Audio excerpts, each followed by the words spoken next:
用刑是门技艺。你身上的这些伤，正如朵朵红梅绽放于黑夜。你看，像不像白雪洒落指头，腾出的汗又有体香，正正契合这句诗。连我都佩服我自己。愚公深谙，原来这么喜欢玩花把式。说说吧，军饷莫名失踪，背后究竟是怎么回事？又是谁指使你犯下这弥天大罪？那个幕后主使，今晚不就在那儿吗？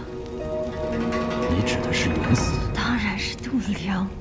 军饷在他府上，我也在他府上。若军饷是我盗的，便是受他指使，他才是主谋。把一切推给一个死人，你觉得我会信吗？他一个五品郎中，敢私吞全部军饷，还都藏于自己府上。就算他敢，也必定有人给足了他胆子。你说呢？这才是你想要的呀！其实你根本不用给我用刑，我全都会照。你让我要谁，我就要谁。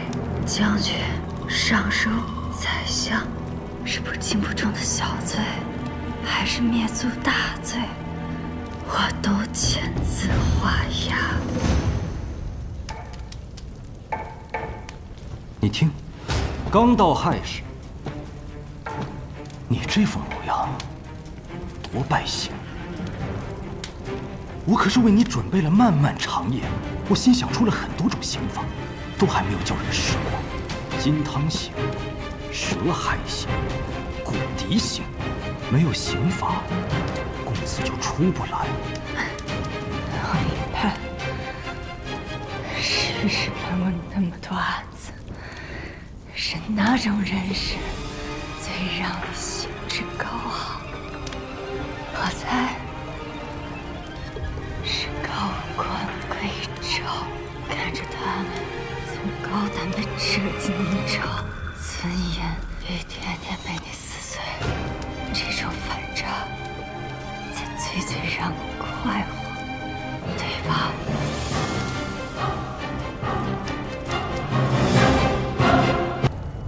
没想到你竟是我的知己，用刑具剥落他们的身份，这才是最高的技艺。可惜呀，说，指使度量从官道上劫走军饷的人，到底是谁？当然是出身士族的人。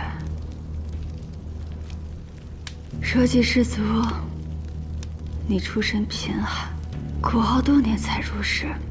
可士族却因不屑你的出身，阻挠先帝提拔你。此后，你便恨上他们，哪怕又向傅生金视你为好友，你却仍将他拖入万劫不复之地。好友？他傅生君高高在上，骨子里只是把我看作玩物。你们所有人都把我视作疯狗，但我这条疯狗，把圣上铲除了多少障碍？我做的不对吗？那你为什么要杀那个发病的百姓？你手上沾染了多少底层人的血？哼，你是想说，你我都同出身底层？本是同根生，相煎何太急？可惜你的巧舌在我这儿不管用了。每次行训时，最让你索然无味的，便是人死的那一刻，不再动弹挣扎。因此，对于我这种体弱的凡人，我倒有一个颇具技艺却又不会重伤的刑法，可有兴趣？说来听听。龙鳞满城波浪势，血光点点香而起。去与鳞相见，便是龙鳞；再将其挑落，血染斑珠，这便是香而起。来人，马上去给我弄几条鱼来。这里是宵禁，去哪儿弄鱼了？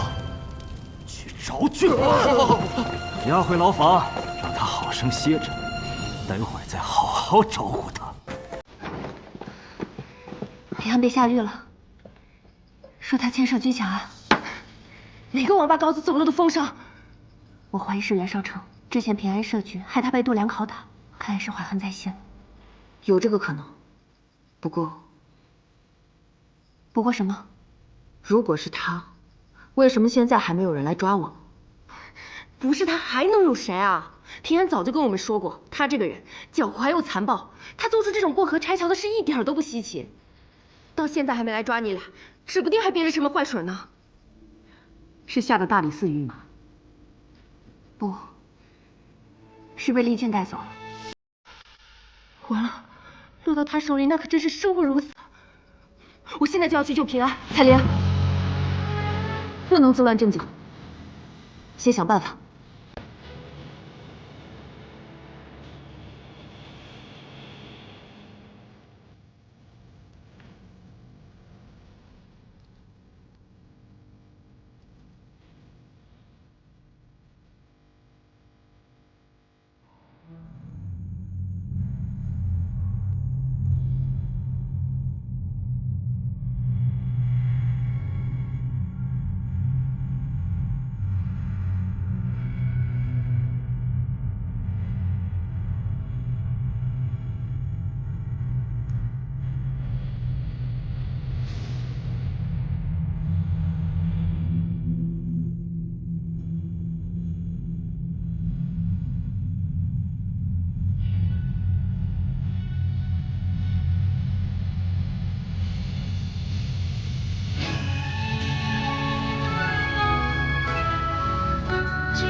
今夜你可是立了功，怎么这副模样？没什么，我就是有些惋惜罢了。惋惜？哦，原来是因为那个叶平安啊。初次见到他的时候，我只觉得他是个骗子。后来呢？后来觉得遇上他这条毒蛇，还真是棋逢对手啊！能让你成为对手的人可不多啊。究竟是谁要他死？你不说我也知道，是海一平吧？你不用这么看着我，能让你左右权衡的，眼下只剩下这位海尚书了。平时我只是懒得动脑子，你以为我真傻？哥，平日里我只是嘴上不说，可我心里知道，但凡人前有出头的机会，你都会主动的让给我，为的就是让我立更多的功，因为只有这样，咱们才能替盲狗人更快的脱离奸计。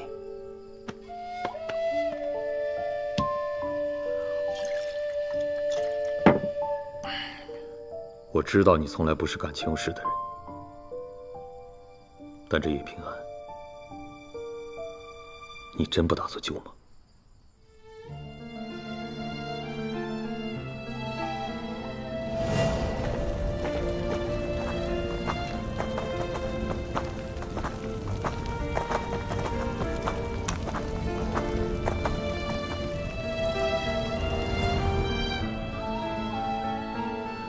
既然还犹豫，不如让老天做个决定。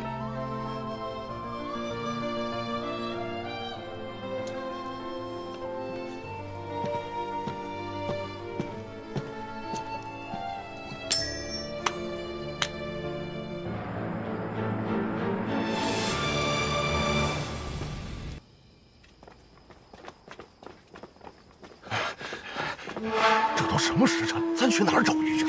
他折腾犯人就算了，还折腾我们。哎呀，就是。鱼？平安是想告诉我们什么？鱼离不开水，是指有水的地方。平安能传递的消息极有限，所以应该是最具体的地点，那就是黑市。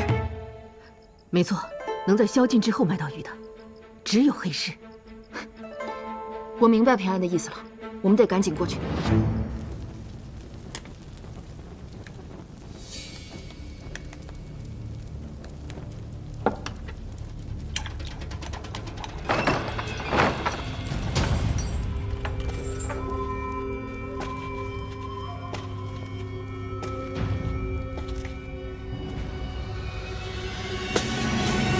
你给我，可！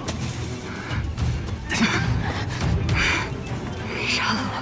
不但不可以离狗，你还会死！你在跟我鬼扯什么啊？哼！杜良死前告诉我一个秘密，你不也看到了吗？这对你背后之人很重要。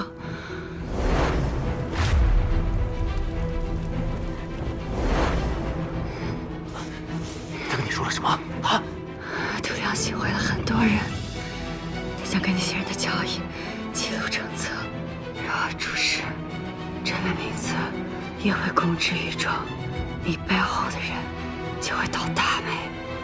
可如果你拿到这本名册，就是大功一件。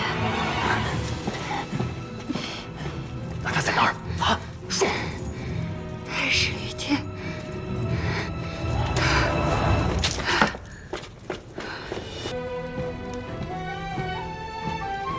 有人要杀你，为什么？因为杜良死前告诉我有本行贿的名册藏在黑市。失忆时，与其为难我这个无足轻重之人，不如顺水推舟，跟着要杀我的人，挖出藏在背后的氏族高官，这样你就能获得更大的功劳。你们就站在这里看着他，一步也别动。是。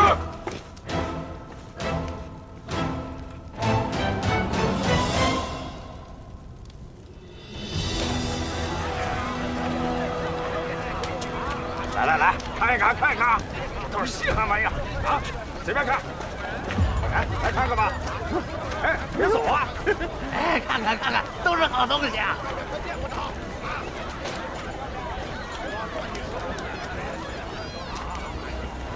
爱买就买，不买就走。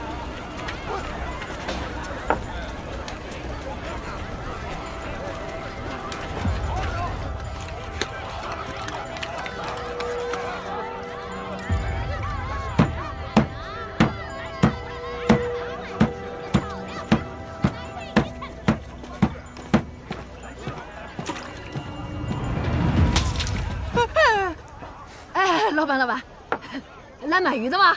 刚杀的。我是杜郎中的人，来取他让你保管的名册。名册？什么名册？我们这是卖鱼的，没有你说的那玩意儿。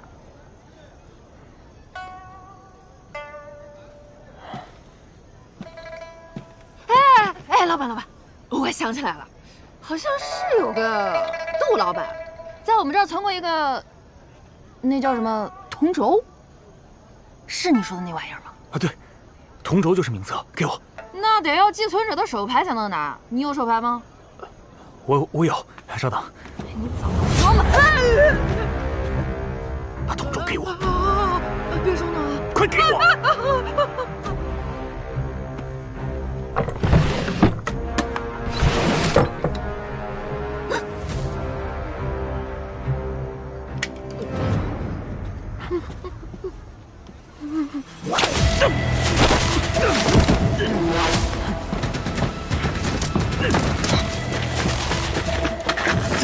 试试，追！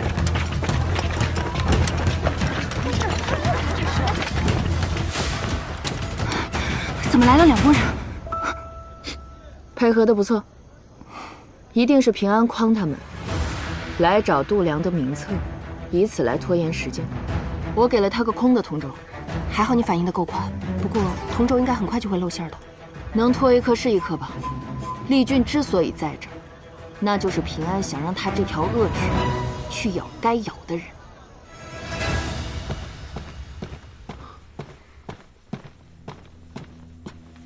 郎主，盯梢陈慧的人汇报，陈慧不知为何突然离开刑部大牢，去了黑市。这么说，叶平安那里，他并未得手啊。那我们该怎么办？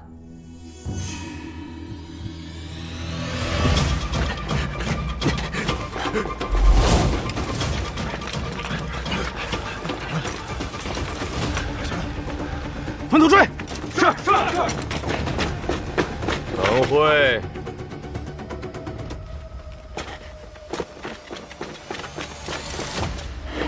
我拿到了。海公会照顾好你的家人，放心吧。在那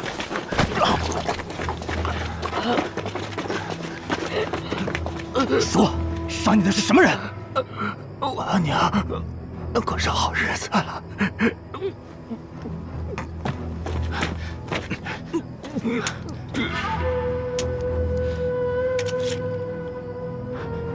试一试，里面是空的。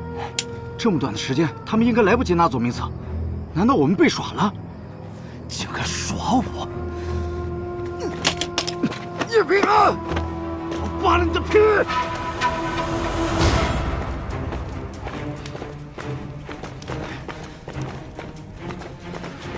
试试。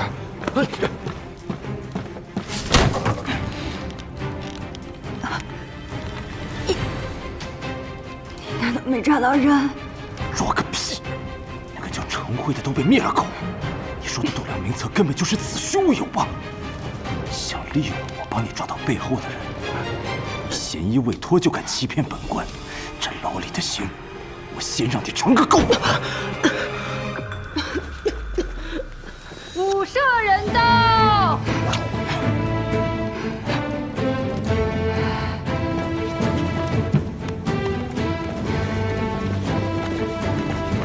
圣上口谕，大胆力拒，叶平安乃朕亲封特使，你岂敢胡乱抓人？命你即刻将叶平安无罪释放。臣未能体察圣意，臣有罪。臣立功行善要是再这么不知分寸，你的那些刑罚，恐怕只能用在你自己身上了。还不快滚！走。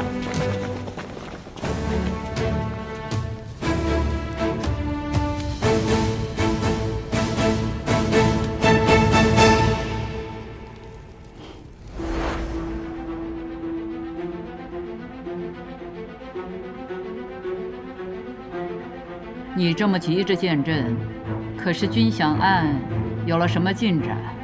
陛下与臣协查办案之权，是开了天恩。只是臣办完此案，恐怕就没有机会将此令牌亲手还给陛下了。这是何意？臣曾说过，愿做陛下祛疮补肉的重药。可陛下除了臣这副药，还有库里那柄重剑。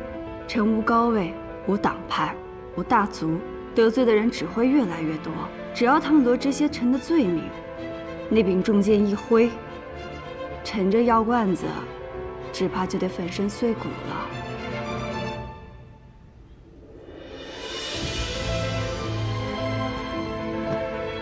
你是来求朕这道保命符来了？把你的手牌揣回去。你这颗小脑袋，除了朕，没人摘得了。谢陛下隆恩。丢失的军饷，臣和苑4城已尽数寻回。只是此事还望陛下先秘而不宣，再借臣2日，方能找出这背后的复古之居。云。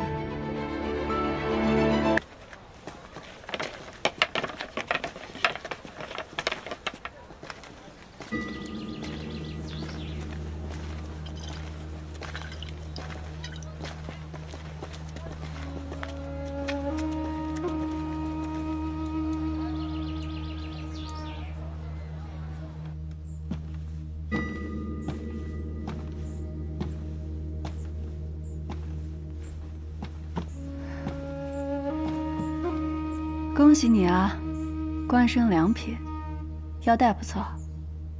你就不怨我没有对你施以援手吗？为什么要怨你？你我又无朋友之意，各为其利罢了。何况你在升迁的重要当口，更不能与我这获罪之人有所牵扯了。我倒宁可你能骂上我2句，也好过在这里恭贺我。袁绍常，你其实心里根本不满足于现在这个位置，你志在拜相，对吗？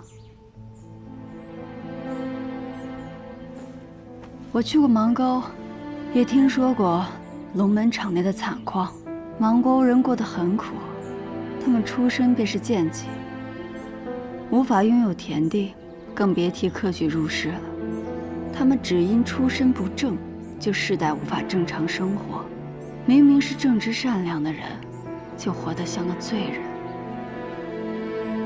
要改变这一切，唯一的希望就是一人之下，万人之上的权利。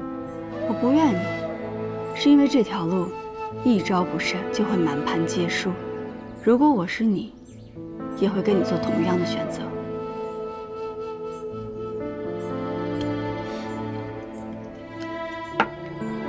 好啊，没想到知我心者，竟是一个与我相识不过数月之人。来，我敬你。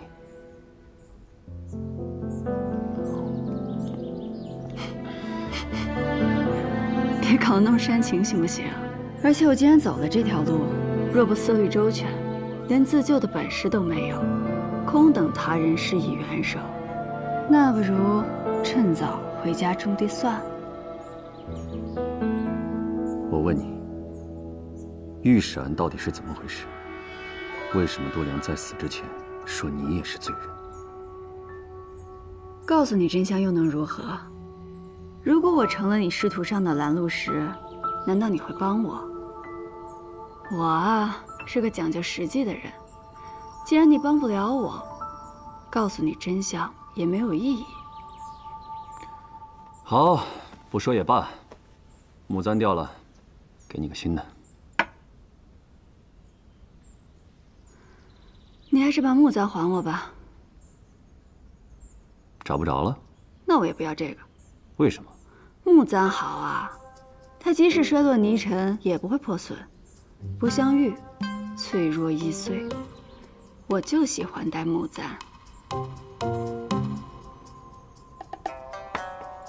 还要不要？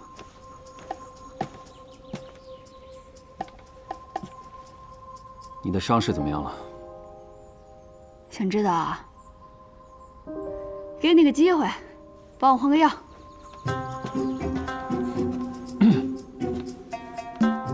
怎么，怂了？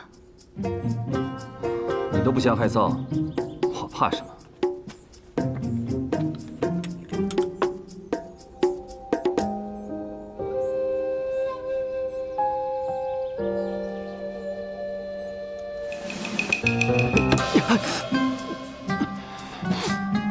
真当我不记仇啊？一报还一报。毒蛇，刚才还知心人呢，这会儿就毒蛇了。毒蛇又怎样？你这豺狼也好不到哪儿去。哼，自己换吧。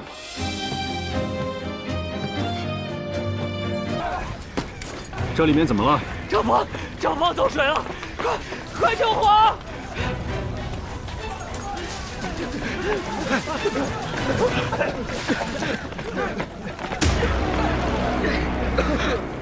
去年扬州大水，后有甘南旱灾，朝廷欲拨赈灾银却不足，说国库因前朝连年战事落下了亏空，为了不增田税，今年这军饷，朕才着人从盐税调去。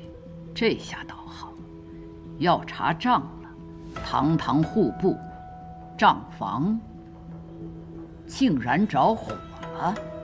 这年年最易起火的，一个是库房，一个是账房。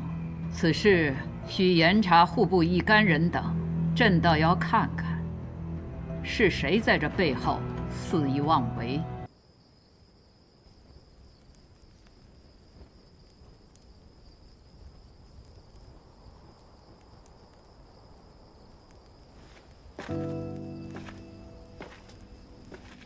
想出是谁指使陈辉暗杀度良，害你入狱了吗？会不会是李氏？毕竟李氏最怕度良供出跟他们有牵扯的人。或许是协助我们布局的海一平。他？为什么是他？陈辉若是李氏的案子，的确会急于除掉度良，可我的身份并没有暴露，李氏为什么要置我于死地？而海一平，我见过他妹妹画的一幅画，画中女子手臂上有什么？和采莲一样的七叶昙花烙印。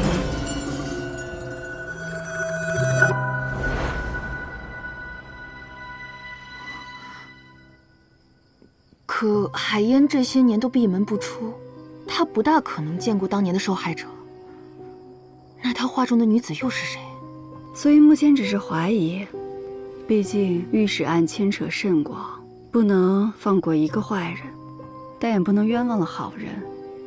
不论如何，用这么残忍的手段给女子留下烙印的人，已经离我们很近了。这件事要告诉采莲吗？采莲性子直啊，在没有确认这个凶犯到底是谁之前，先瞒着他，免得他冲动行事。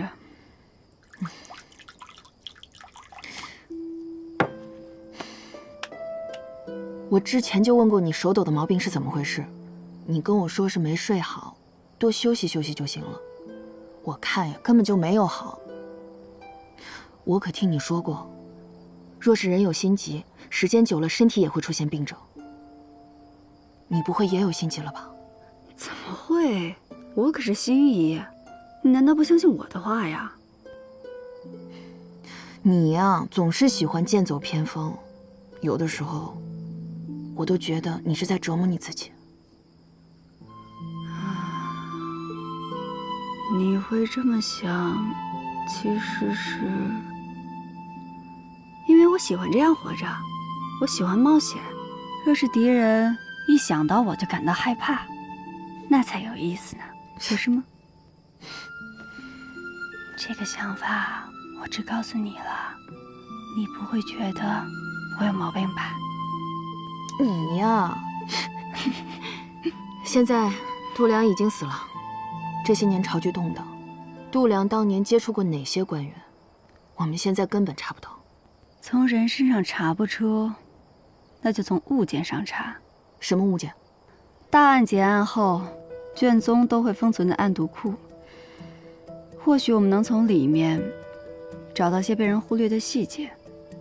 之前没有机会，现在不是有了吗？袁绍成升任大理寺少卿，有权调阅卷宗。你从何时开始就在打卷宗的主意了？这不是心里一直惦记着呢吗？哦，可袁绍成这种以利为先的人，无利可图又危险的事，他会答应吗？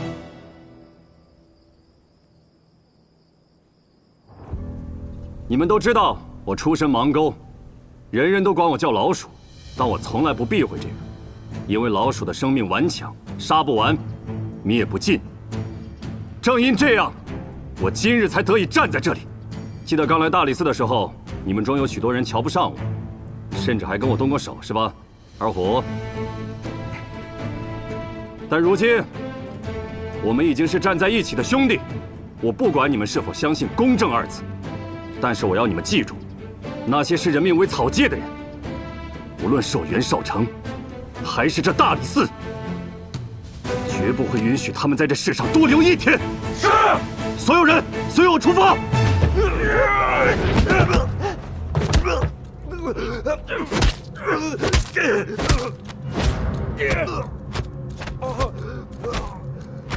爷，你养的这个壮汉真是好凶啊！哎，这建明那条命还值不上一头牛呢，只不过在我手里啊，总算有点用处。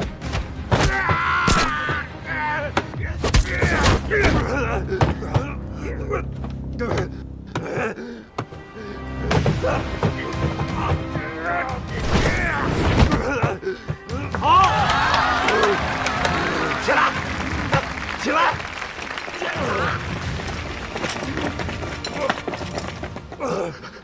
快快走！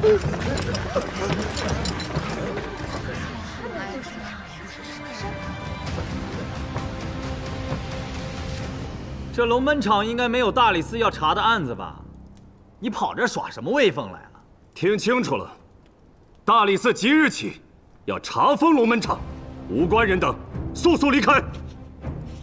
我说姓袁的，你好大的官威啊！怎么，仗着自己刚升官就敢跑到龙门场，来给这些老鼠出头吗？大理寺已查明，齐君山暗中勾结度量，他贪赃枉法，其名下赌坊，包括这龙门场，皆由大理寺查封。我看你是不是缺心眼儿啊？龙门场能跟齐君山那些其他的赌坊相比吗？在谁名下根本不重要，此地乃是文帝时御批所建，你有什么资格在这里叫嚣查封？我依的是国法，是大封律令。你这人放肆！你知道李郎的父亲是谁吗？闭嘴！我告诉你，今日就是皇亲国戚来了，他也得按照大封律法办事。这律法中可曾写道，贱民必须以互相厮杀的方式才能获取脱籍的机会？又可曾写道，这龙门场不能被查封？把所有人请出龙门场。是。且慢。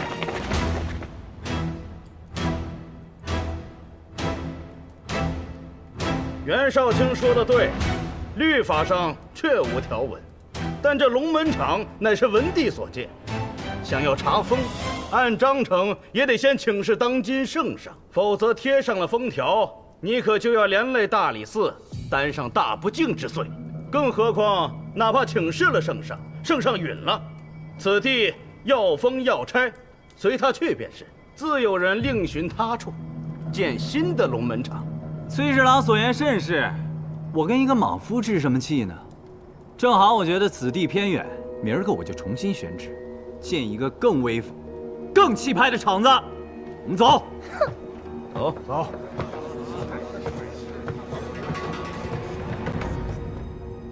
陛下，袁绍卿求见。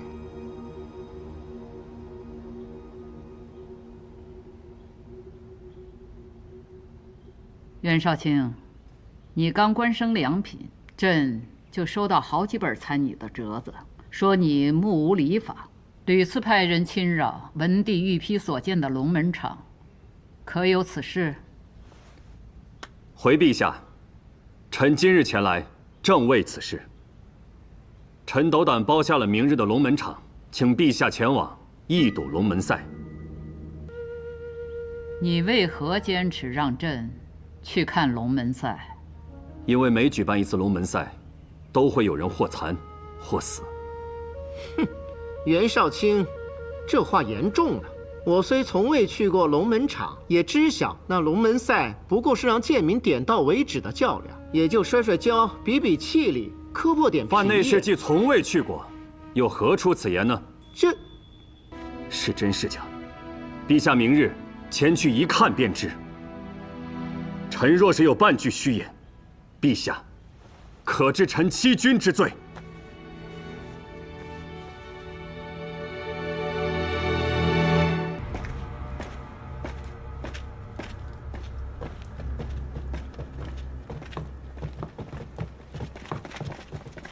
袁绍卿可真厉害，居然能让圣上来看龙门赛，这可是亘古未有啊！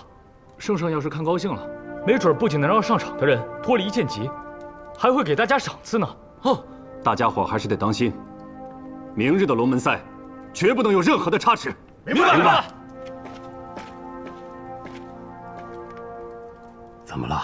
我在官场上摸爬滚打这些年，见过了太多的阴险手段，那些士卒不想让龙门场被查封，如今这事情却办得如此顺利，我这心里反而不安。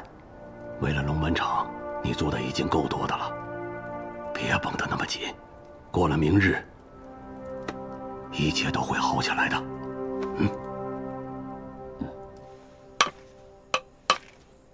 子时3更，平安无事。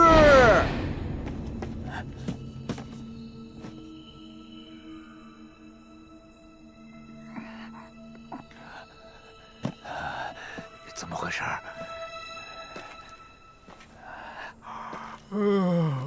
子时3更，平安无事。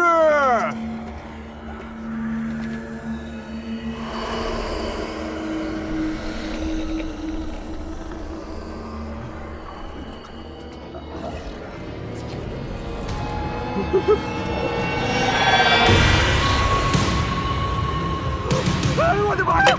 鬼呀！鬼呀！有鬼！救命啊！鬼呀！什么人？鬼！我是更夫。站住！别动！有鬼！有鬼！真的有鬼啊！跟我来！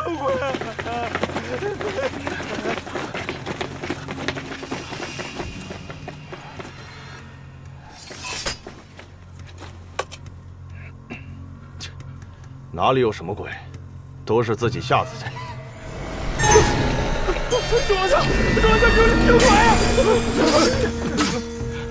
时移必有妖，吾等乃天子护卫，不能退，给我撤！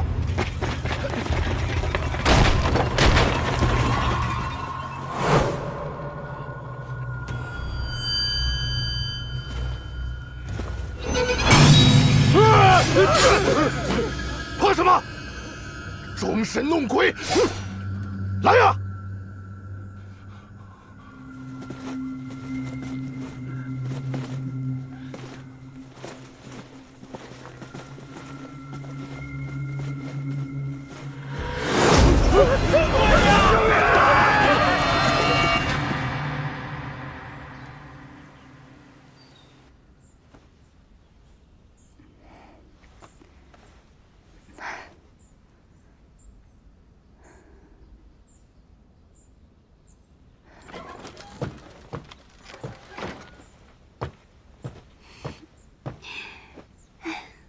哟，这是遇到什么事儿了？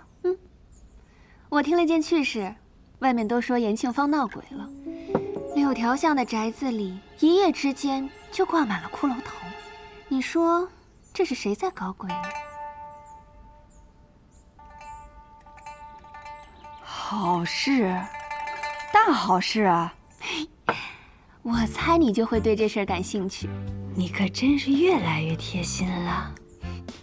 这个热闹，我得去凑凑。哎，你们看，这白骨流血了，延庆坊肯定是受到邪物诅咒了。这诅咒？哎，这骷髅头是从地底钻出来的吧？晚上出门是要被厉鬼缠身的，真吓人呐！有点钱，赶紧搬走，这地方真是太邪门了。萨里斯办案，闲杂人等退避，如有违者，视为嫌犯帮凶，统统带走。走。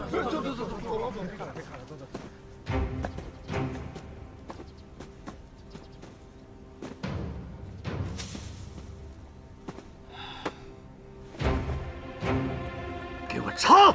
我倒是要看看，谁敢在这延庆坊装神弄鬼，祸乱人心，我绝不轻饶。是。查到了有什么用啊？你来凑什么热闹？我可不是来凑热闹的，我是来跟袁绍卿做笔生意。哼，向来都是我去找别人聊生意，还从未有人敢主动找上我来聊生意的。近日原本袁绍卿要请圣上来看龙门赛，所以延庆坊就闹了鬼。这鬼一闹，圣上自然就不会来了。谁不想圣上来啊？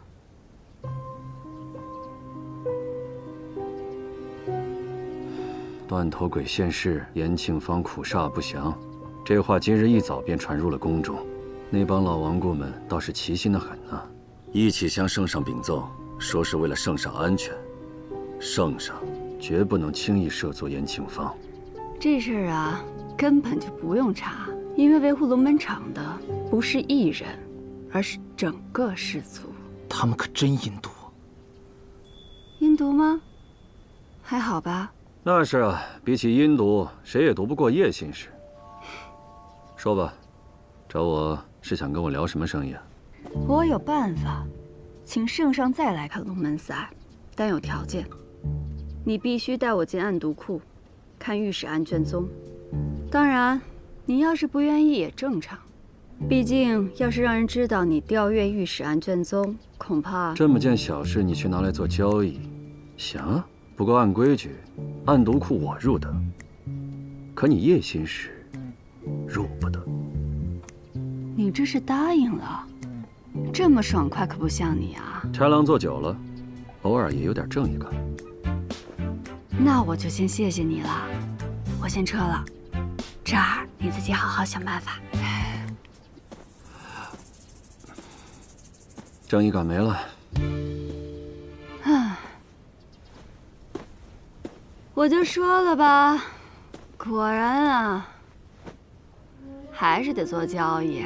你胆子也够大的。你坐在这太师椅上，你怎么就知道曾经在这坐的不是上面挂着的这些人？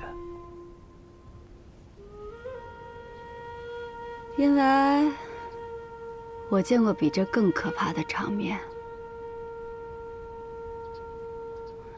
既然他们把台子搭好了，那我们就好好的给他们唱出戏。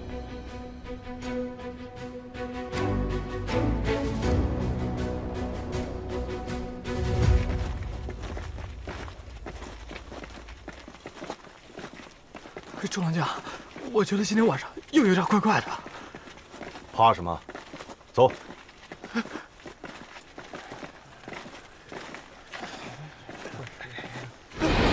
什么东西？快看，又有异象！装神弄鬼，一天到晚有完没完了？我们怎么办？吾等乃天子护卫，给我追！是。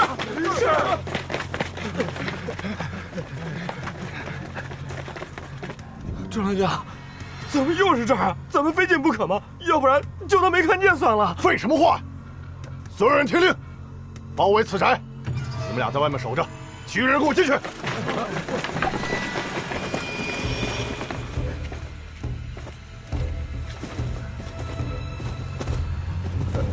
装神弄鬼，出来啊！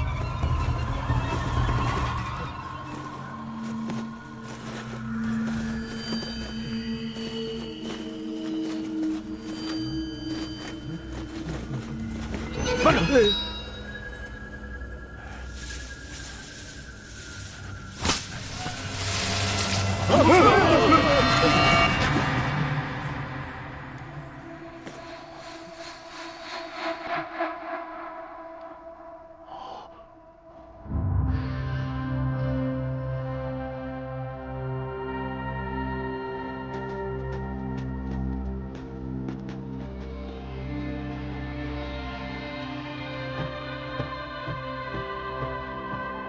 陛下保住了臣的脑袋，臣特来谢恩。君祥安，你办得不错，身体可好些了？本还有些不爽利，但昨晚做了个梦，醒来后竟然不怎么疼了。什么梦啊？说说看。臣梦到一只通体雪白的鹦鹉，飞到了臣所在的延庆坊，然后变成了一个脑袋光光的小金人儿。朕倒是养过一只能背佛经的白鹦鹉，你这梦做得巧啊！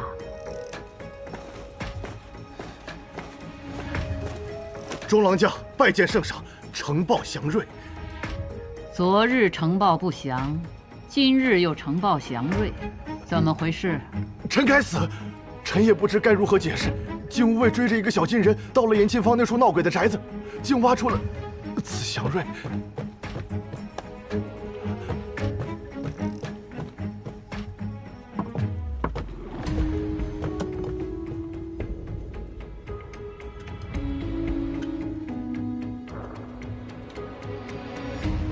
既呈报祥瑞，朕重重有赏。退下吧。谢主隆恩。你呀你，这龙门场，看来朕非去不可了。去，即刻寻一套常服来。记住，若泄露出去，朕拿你试问。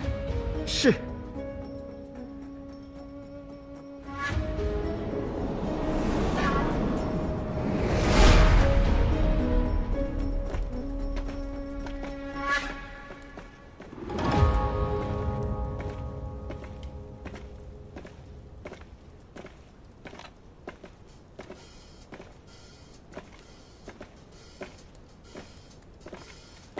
哎，等等，两位听眼生啊，第一次来吧？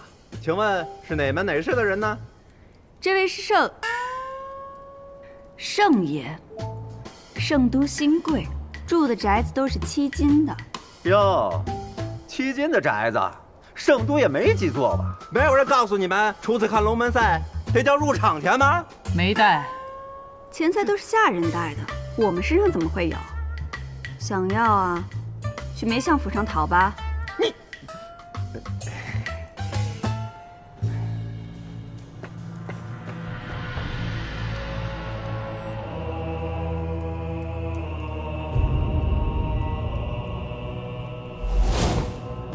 欢迎诸位贵客来龙门场观赛。龙门场乃跃龙门之地，今天的2位好汉皆是精挑细选的好手，必定能让诸位一饱眼福，请2位好汉入场。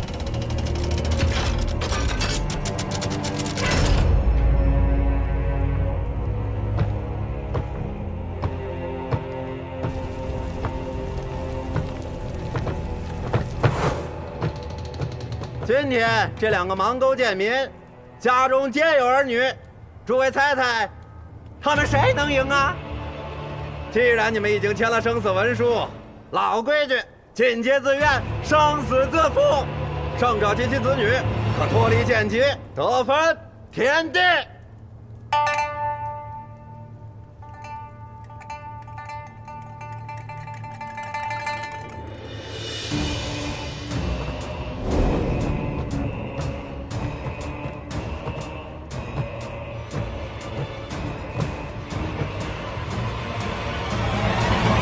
比试开始。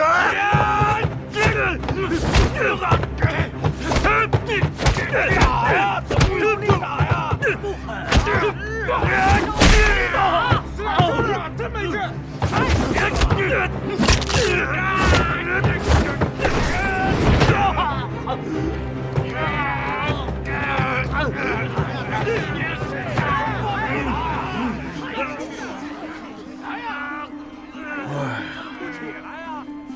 今日的龙门赛真是越发无趣了。沛公，我看咱俩还不如去万国香听曲儿呢。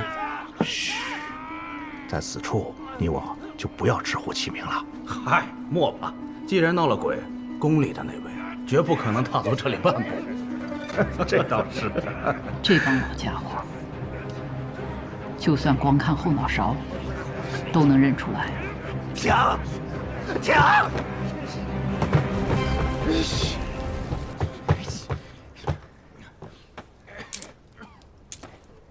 诸位，此物乃铁拳环，和往日的赤手空拳相斗不同，这2个贱民带上了它，就能拳拳见血，招招致命啊！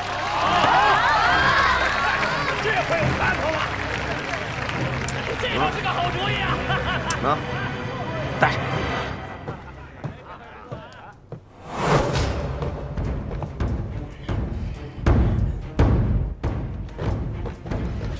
2位请下注。请下注。我压红的，我也压红的。 2位请下注。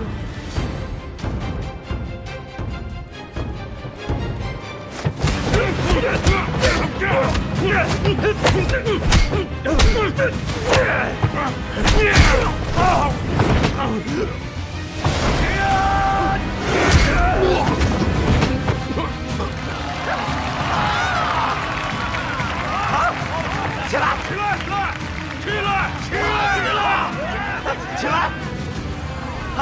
起来！起来！起来！起来！起来！起来！起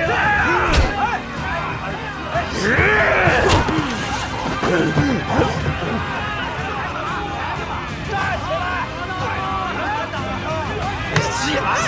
起来！继续！起来啊！起来呀！起来！起来！这还要说吗？继续！起来！起来！起来！起来！王管事，这袁绍成干什么呢？此前都是赤手空拳，为什么要坏了规矩？袁绍卿，这龙门场上哪来的什么规矩？贵人们花钱寻开心，我就得尽本分让他们开心，这就是唯一的规矩。快叫停比赛！不管。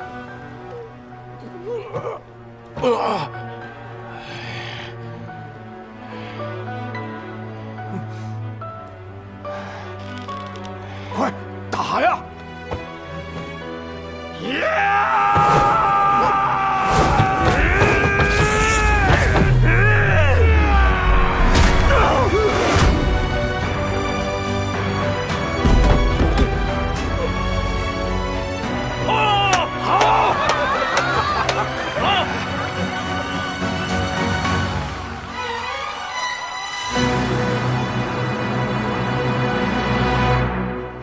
白纸之事以突系之烟焚，你堂堂尚书竟然不能除掉叶平安？你要留着他坏了我的大局吗？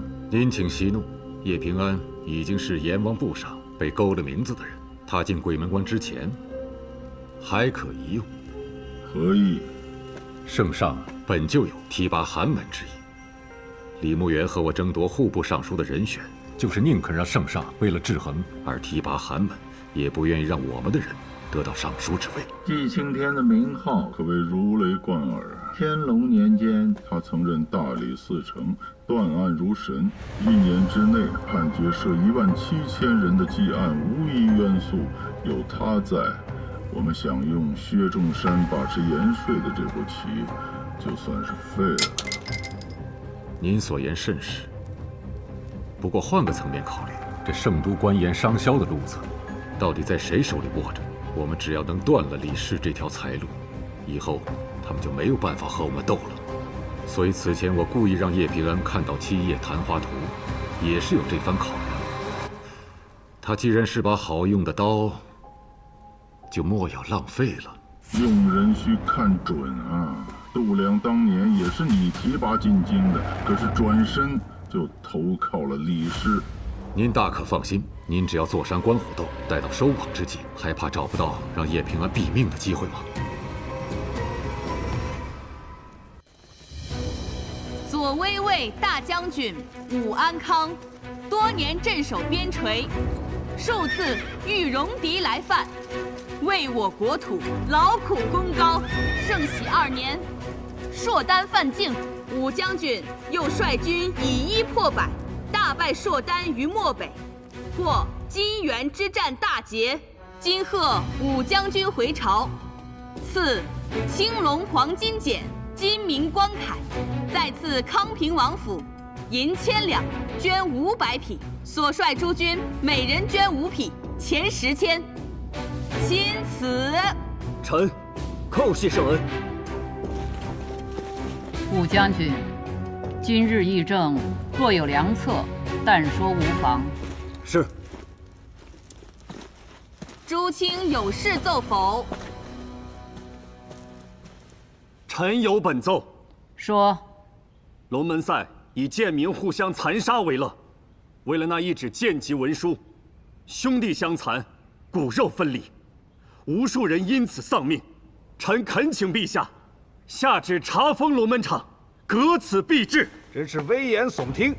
龙门场让不少贱民得以脱离贱籍，逾越龙门，这明明就是福泽恩重的大善事，却遭你如此诽谤。臣记得袁绍卿正是因为龙门赛才成了良民。怎么，你自己吃了蟠桃就要把树砍了，不让别人吃了？龙门赛乃文帝首肯，袁绍卿却无此良策，岂非在说文帝不仁？袁绍卿此言，其心可诛。此言不妥。龙门赛本意的确是给贱民翻身的机会，但仅让贱民以相扑之术比试，不得伤筋动骨。后来某些人暗将龙门场变成草菅人命的赌博之地。袁绍卿所奏是实情，你们却屡屡攀扯文帝，此心难道不可诛吗？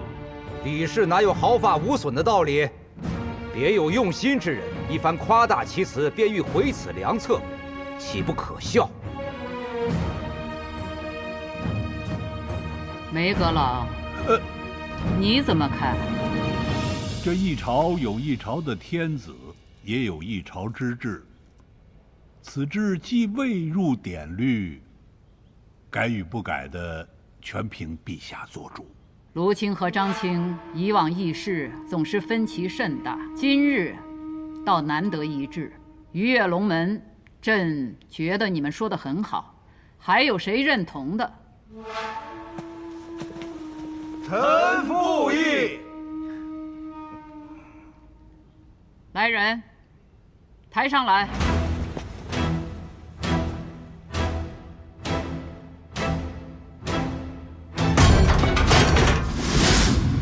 既然此制这么好，朕也打算学学。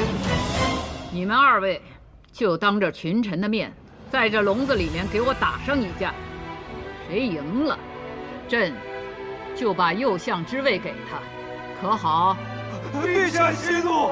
什么延庆方不详？这么多人请朕莫去，你们到底怕什么？崔青，昨日龙门赛可好看？当年有人就欺上瞒下，现在还有人敢借文帝诡辩。上苍有好生之德，如此血腥场面，好些王公贵胄却趋之若鹜。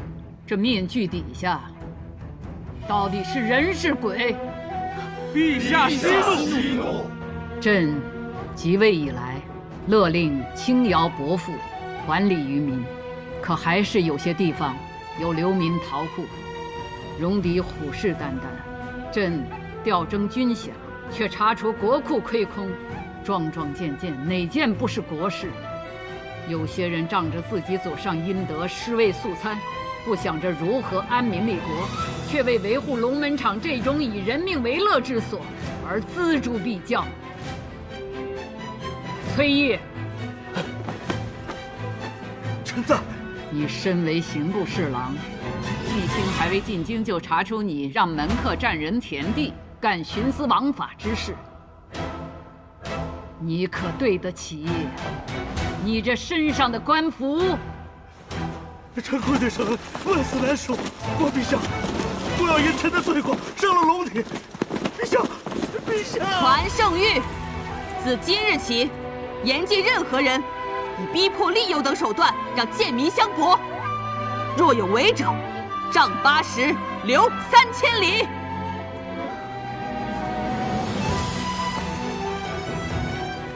陛下，很多人是因祖上犯错而入贱籍，本身并无过失。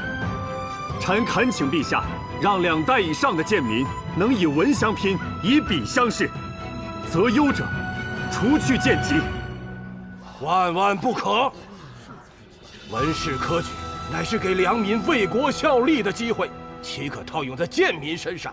若此剑术无分，届时必会宗制崩坏，动摇国本。李老说的有道理，袁绍卿爱民之心是好，但是如此改制，恐怕过犹不及。梅阁老、李老言之有理，此事不必在意了。元清，起身吧。是。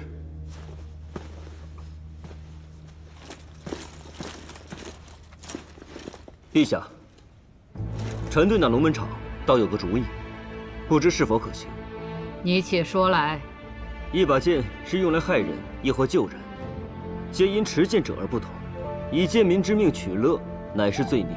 但龙门场本身却无罪，又是文帝御批所见，如此查封弃用，甚为可惜。臣提议，让有武艺者到龙门场比武，以此卓拔人才。真是常年带兵的良将。你这提议与朕想设立武举的想法不谋而合。既如此，就先用龙门场打个前锋吧。传旨，改龙门场为武士场，设监官2人，凡优者列入武官查考名册，择优而取。陛下圣明。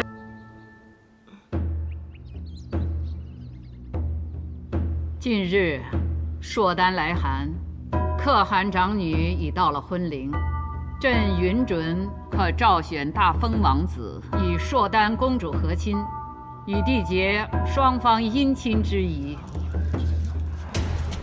陛下，自古以来，只有公主和亲，还从未有以王子和亲的先例。若我朝以堂堂男儿和亲，必会留为笑柄，望陛下三思。望陛下三思。哼，笑柄！昔年文成公主远赴外邦，以一己之身保两地和平多年，此等功绩，你们谁能相比？从无先例。朕登基来，早就听倦了。朕能坐上此位，便是先例；朝场女官，便是先例；让王子和亲，亦可是先例。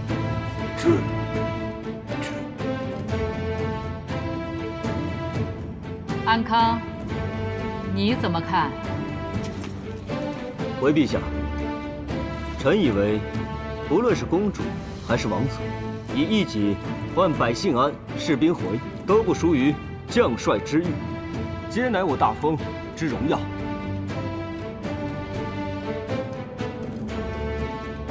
是臣浅陋，武将军所言甚是。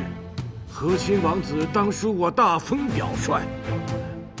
再有几日，朔丹使臣就要进圣都了。朔丹既有示好之意，要惜和字，也要扬我大封之威。陛下英明。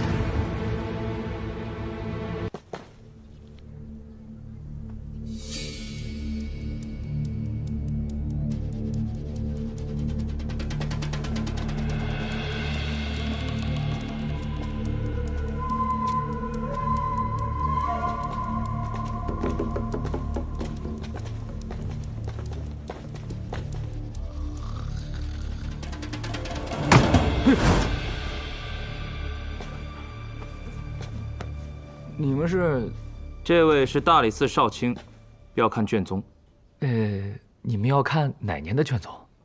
昭丰2年，御史案。不好意思，我这卷宗的确太多了，没个1、2月的找不出来。卷宗都是按年月存放，怎么会找那么久？你这8成是心里有鬼吧？文宇，带走。别！少卿，实话跟你说了吧，我前几年上任之初，确实核对过历年卷宗，看过记录。御史案之后，这卷宗啊，就被当时升任的吏部侍郎海宜平海公给调走了，最后卷宗也没还回来。这其中缘由，我也不敢问呢。少问少想是智慧嘛。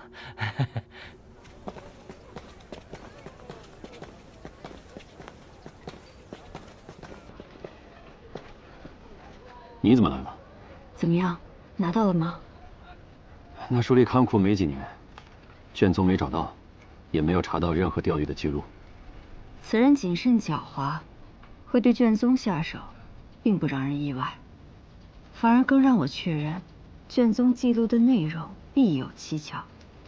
对了，龙门场的事情，谢谢了。撤了。少卿，你为什么不告诉他是海上叔拿走的卷宗？是不想让他对付海公，和你站在对立面吗？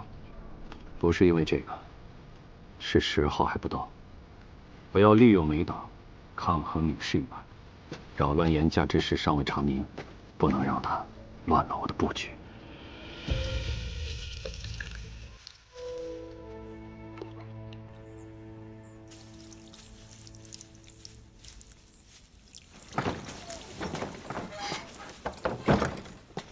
霓裳打探到了吗？他呀，灌了吏部书令史那老头不少酒，才问出当年看管案牍库的书吏因渎职被罢免了。谁下的令？海一平。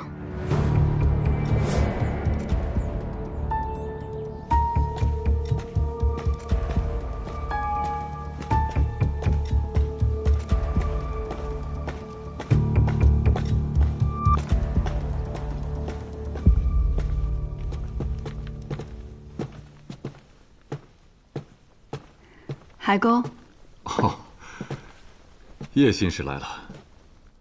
叶信使的身体可好些了？老海公惦记，已经恢复的差不多了。在屋里闷久了，出来走走，也想看看海燕的情况。嗯，没想到你刚任使职，就有人在背后陷害你。此人是何目的？难道是记恨你对付度量？ 想来是跟度量有交情的人所为。好在这样一来，此人若再对我下手，也必然会引起圣上的注意。我今日诊治还需与海燕独处，时间会稍长。海公若信得过我，叶信使，把海燕交给你，我10000个放心。有什么需要，尽管吩咐。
还记得这个图案吗？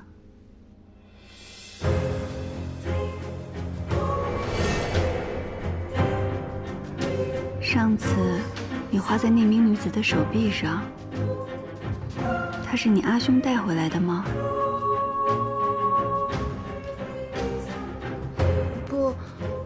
不是阿兄。那，你认识那名女子吗？知道她叫什么吗？ 不认识，只认识阿兄、娘，还有安。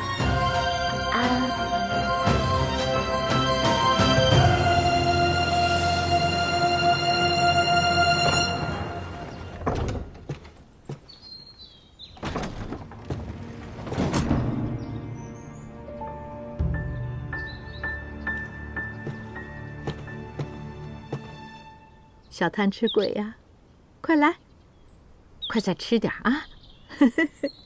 吃饱了是吧？娘，哎，叶信一来了。哦，人在哪儿呢？还不赶快请进来？他往后院去了。那老身去看看他。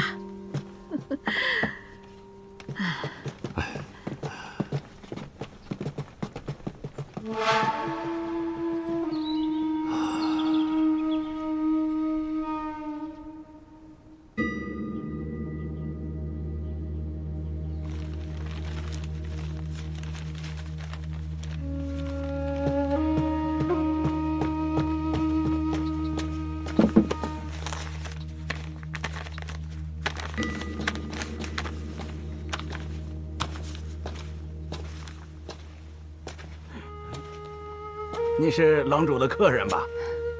老伯，这里是藏书阁吗？是啊，趁着天气好，拿出来晒晒，防虫蛀嘛。这藏书阁看起来比前院的房屋要新啊。你当真眼尖呐！这里原本不是藏书阁，而是一间客房，可多年前却被一场大火给烧没了，这是重新修建的。大火？这里怎么会起火啊？不好说呀。没什么不好说的。老夫人，这么多年过去了，我儿还珍藏着于谦赠给他的这些书册，别人都避讳谈及旧事，但老身没什么可避讳的。客房着火是与10几年前的御史案有关。这个案子，平安也曾听闻过，只是没想到海公竟然与于谦相识。当年我儿于谦、孙熙正是同窗好友，亦同科及第。没想到10几年前，于谦因御史案被满门抄斩，我儿不信于谦会做出伤天害理之事。自他离世后，就郁郁寡欢。后来有个人找上门来，自称是罹难女子的家眷。这个人叫什么？记不清了。他声称此案有冤情，找我儿帮忙，要看御史案卷宗。我儿以为有机会能为死去的好友洗脱冤屈，急忙调了御史案卷宗出来，就在这间客房给他看。岂料啊！那日海公邀我和几位友人上门，想一同探讨这御史案的疑点。海公告诉我们说，有位受害女子的家眷找上了门，正在看卷宗。海公正想为我们引荐那人，可谁知那人竟然意外打翻了烛火，焚毁了卷宗，就连海公那间客房啊，也随之付之一炬了。想不到御史案的卷宗早已化成灰烬了。海公差点因此无法交差呀，无奈我们只好一起找到了海公的恩师，就是如今的梅相说情，才帮他在案牍库那边解决了此事。真是没想到，于谦当年还有你们几位仗义同僚。不过你说的我有些好奇了，与你一同上门的都有哪几位旧友？我也真是敬佩你们，在那个时候还愿意相信于谦的清白。他们是……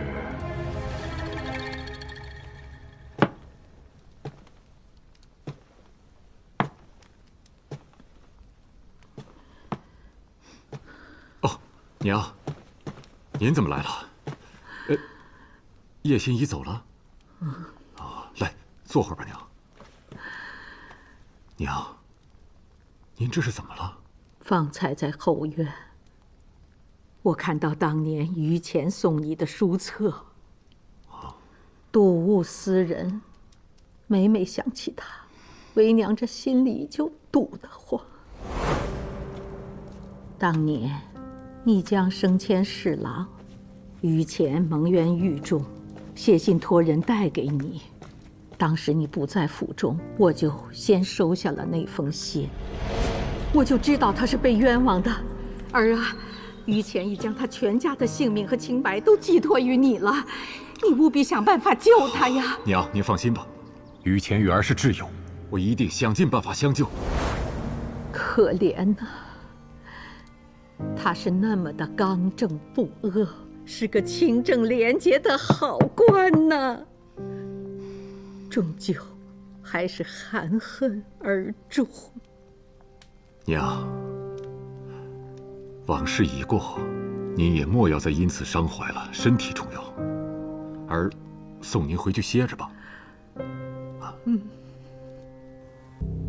除了孙熙正以外，其他目睹卷宗被烧的人，他们所说也都一致，海夷平确实是于前多年的挚友，甚至在御史案之后还为于前说过好话。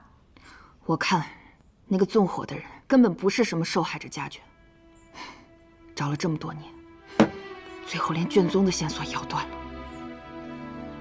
丹心，我知道你一直想为愚公洗清冤屈，我们已经努力这么久了，现在更要沉得住气。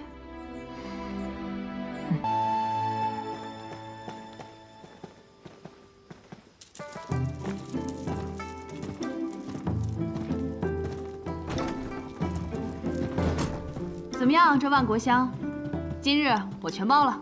不愧是武社人，出手就是阔气。这是还有客人？他一会儿就到。花娘，来了来了，快点啊！哎呀，让武社人久等了。这啊，是我们万国乡最善琵琶的歌姬，名唤霓裳。美人如玉，真叫人挪不开眼啊！两位贵客，今日想听首什么曲儿啊？平安，你是客人，你来选吧。客随主便。我看两位贵客气宇不凡，那今日就来一曲《木兰辞》吧。好，这首我喜欢。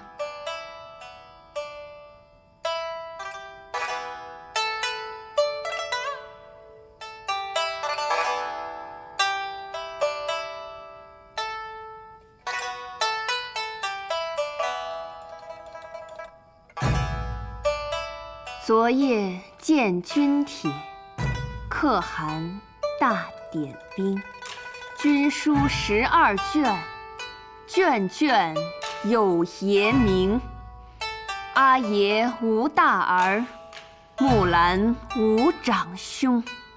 愿为市鞍马，从此替爷征。东市买骏马，西市买鞍鞯，南市买辔头，北市买长鞭。但辞爷娘去，暮宿黄河边。不闻爷娘唤女声，但闻黄河流水云间间。好，平安。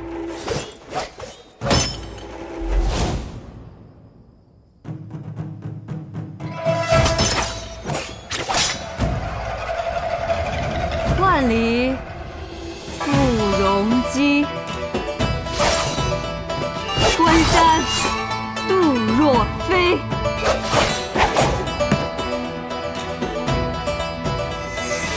朔气传金阔，寒光照铁衣。将军百战死，壮士10年归。归来见天子，天子坐明堂。好。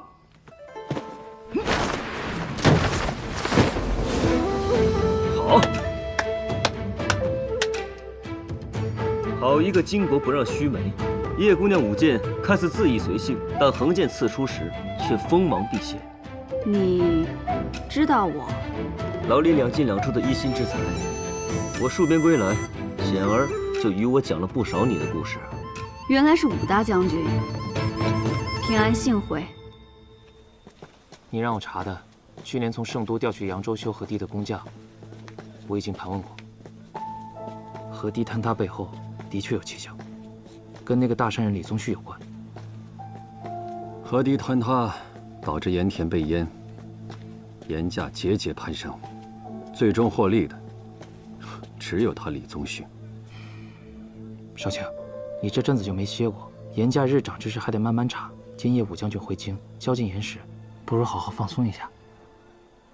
我看某人是急着去夜会佳人吧。对了，武将军回朝，谁给他接风洗尘啊？好些贵人都递了名帖给他，可将军都没去。但我听说有人看见他进了万国乡。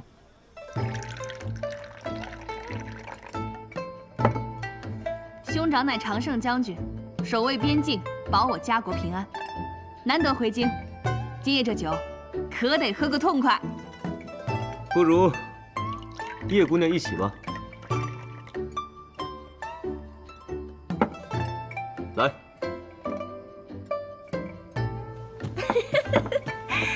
三位贵客，我万国乡近日新来了一名舞姬，舞姿卓绝，连舞舍人也未曾见过。今日既然为大将军接风，不如把他换来一舞可好？没见过的，那倒是新鲜。我现在就去把他换来。为武将军接风洗尘，这热闹怎少得了我呀？袁绍兴这5年在圣都养尊处优，这面色看上去可比当年在军营好上不少啊。没想到兄长与袁绍卿竟是旧相识。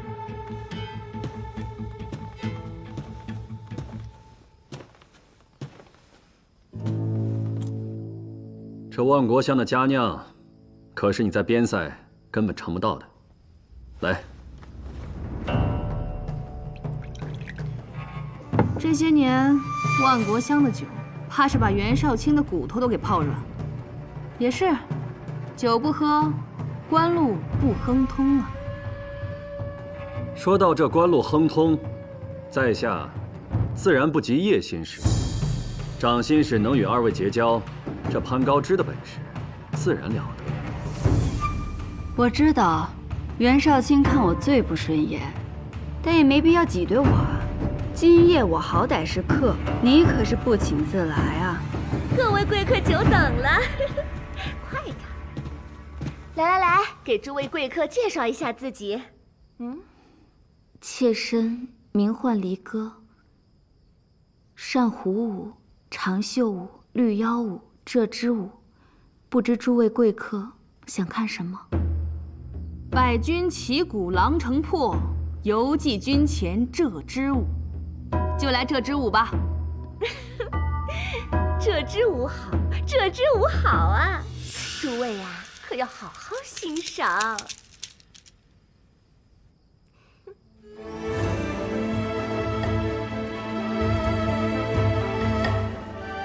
武将军难得回朝，少城为你接风洗尘。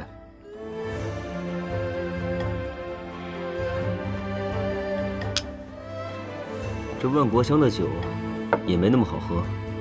明日武士场，你我再会上一会。好，你既有邀，我怎能不去？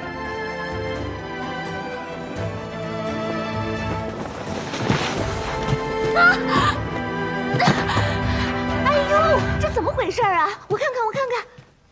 哎，不中用的东西，万国乡的脸都被你丢尽了，还不赶紧起来！起来呀！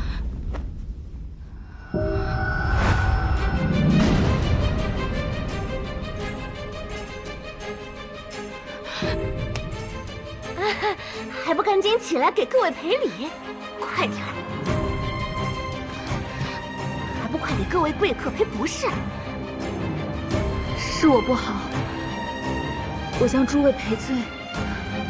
你先送他回去吧。我的错。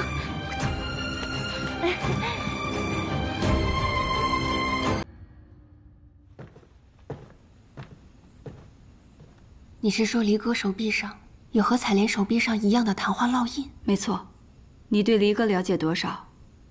了解的不多，他刚来，平时也不爱说话。但是我听花娘提过一嘴，他是被家人卖到万国乡的。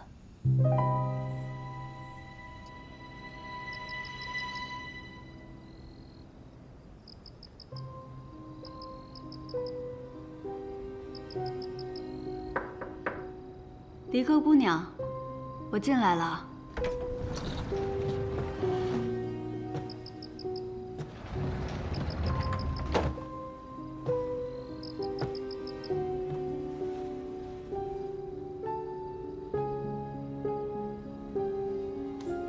离歌姑娘刚刚有没有受伤？无碍。我的同伴已经离开了，离歌姑娘，可否陪我聊聊天？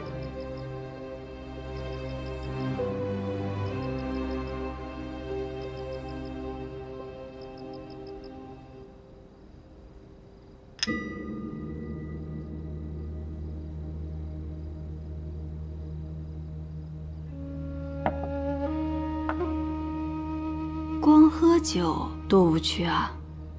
不如我们玩个游戏。什么游戏？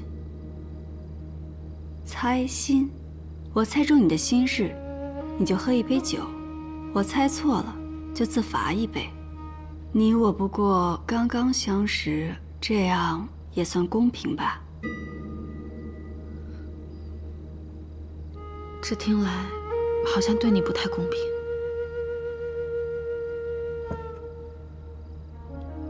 第一杯酒，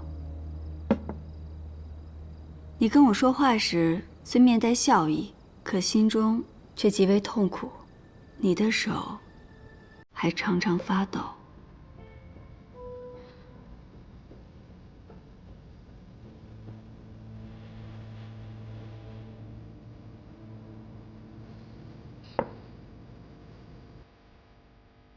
第二杯酒，正因苦闷难解，你会割伤自己，借以发泄。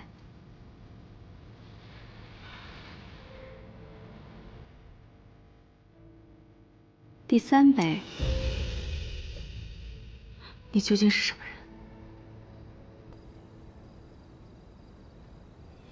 么人？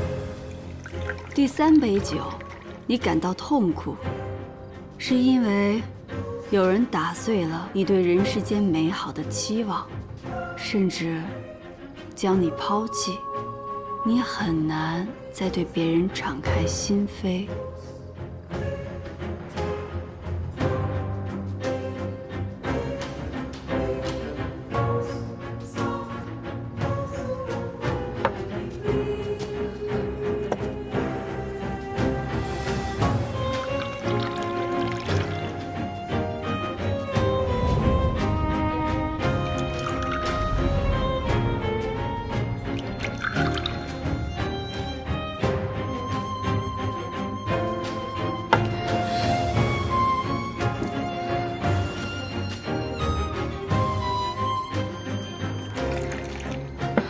人言可畏，更甚于灾病，所以我从不与他人交心。可没想到，与你不过初相识，便被你看穿了心思。你刚才不是问我是谁吗？我叫叶平安。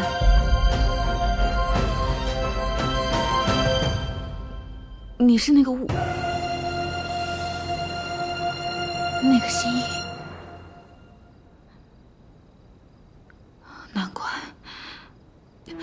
刚才那些，请你千万不要告诉他人。倘若让他人知道，他们一定会认为我是怪物的。我答应你，可你能否告诉我，给你烙下这昙花烙印的人是谁？我不想说，我也不能说。他身份显赫。倘若你执意要问的话，我只能谢客了。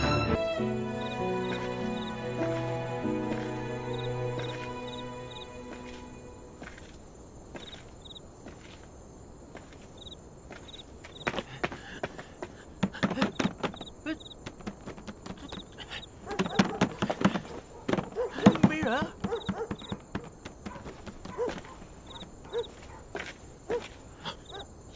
叶喜。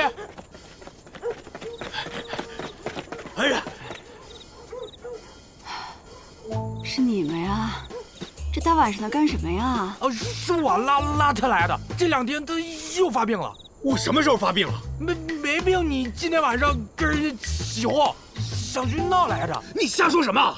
发生什么事儿了？动别动！你们再往前一步，就是逼死人了。蔡元，我们辛辛苦苦干了那么久，临了了你1分钱都不给，你当我们这些短工都是好欺负的是吧？给我钱！我说不给了吗？我说不给了吗？你们总得多宽限我几日嘛！1天拖2天，2天拖3天。少军，把他拖下来！你们都别过来啊！别过来啊！我，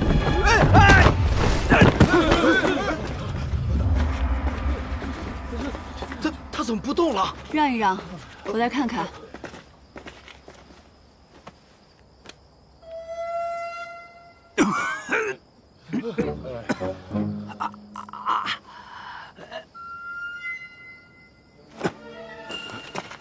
说吧，为什么欠大家的工钱不发？我带钱去赌方输了。继续编。真的，我没骗你。听说过安心馆的叶平安吗？你是那个吴？我说，这不是我花了半辈子的积蓄，开了这么一间布坊，我琢磨着，我蔡云也搏一搏富贵命，可谁成想，前脚圣都大布坊派人来收什么入室钱，后脚南市署的小丽又说我这布不合格，我这上上下下这通打点呢，你别说给他们的工钱，我连饭钱都没有了，我。这明明是好布啊，他们诚心挤兑你。哎呦，你是明眼人呐！我说我找朋友打听打听，这一打听才知道，甭管是南市署还是什么智库，都跟那个大布坊有勾结，他们简直是只手遮天，就是不准我们这些小布坊开张。我都不是第一个被逼上绝路的了，我。那大布坊该不会就是九河吧？九河，那可是圣都最大的布坊。你还怕他们去九河布坊闹事，会把他们自己也搭进去？你还挺讲义气啊！哎呦，行了，九河布坊背后的人是谁？还不是圣都第一富商，也是皇室宗亲，琅琊郡王李宗旭。李大山人，那不可能啊！那李大山人明日还要举办酬民宴呢。对呀，我听说啊，这个宴席是专门给咱们穷人准备的，去了吃喝管饱。有这事，有这事，没少帮我。行，那明天还得劳烦你再吃点苦。什么苦？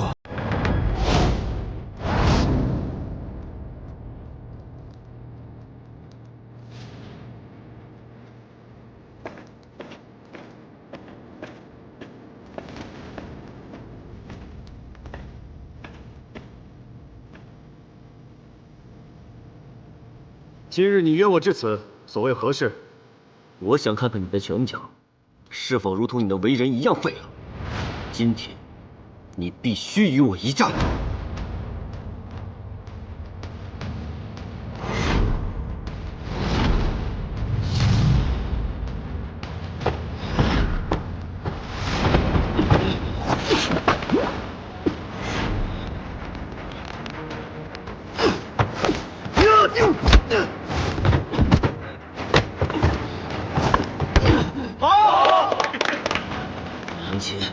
突破敌方包围，带回了情报，立了大功。现如今，却变成了趋炎附势的小人，为什么？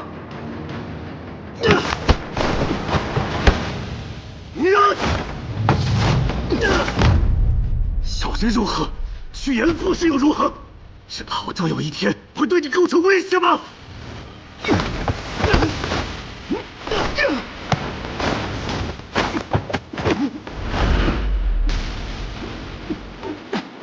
真是贪图权位，又为何不辞多得贵重，替蒙高人请命？你外管闲事，行了吗，大将军？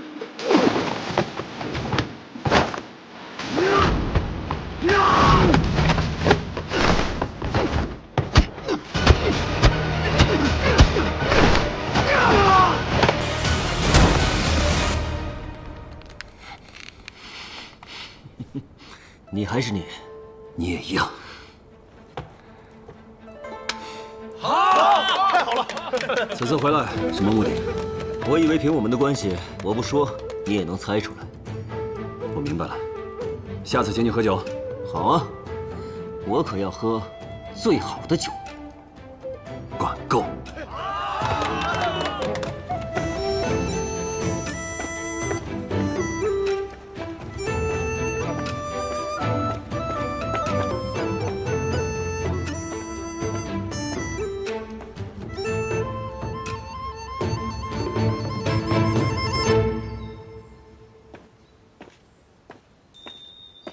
姑母，哎，你确定你看清离哥的那个烙印和采莲还有阮琴的都一样？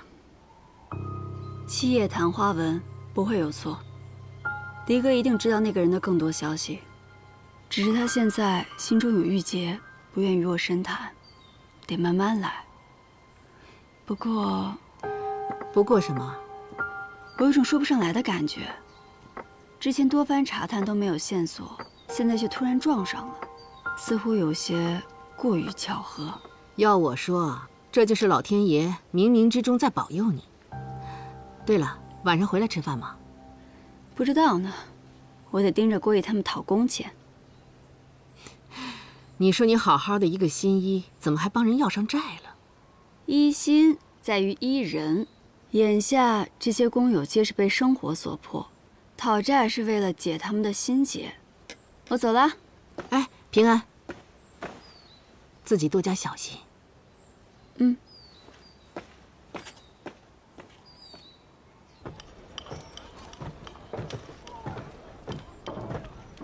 少周叔，快走，别理他。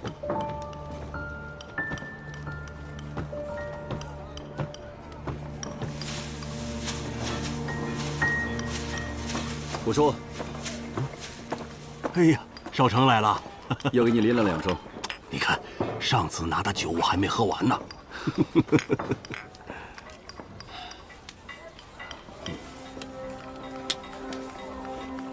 这块给你，我总共打了3块。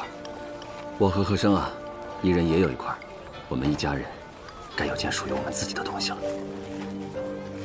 好啊，好。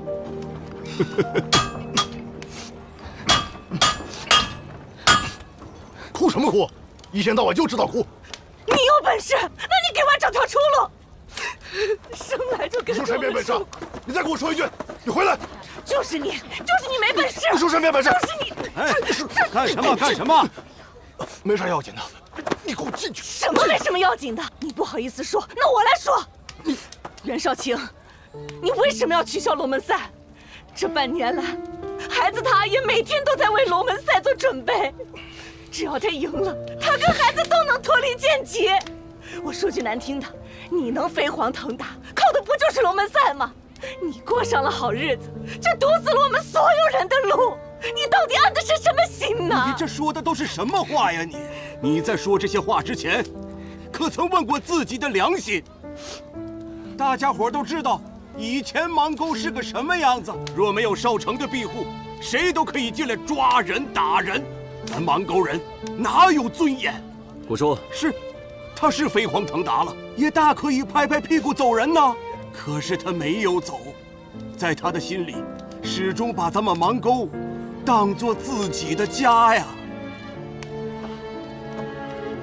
虎叔，袁少卿，在我们心里面，你永远是我们最尊敬的人。你为邙沟做的一切，所有的人都看在眼里，记在心里。你的大恩大德，我们永生难忘。我铁匠打了半辈子铁，没什么能耐，我就想我在龙门场上拼出个样来，为我的孩子挣出条活路。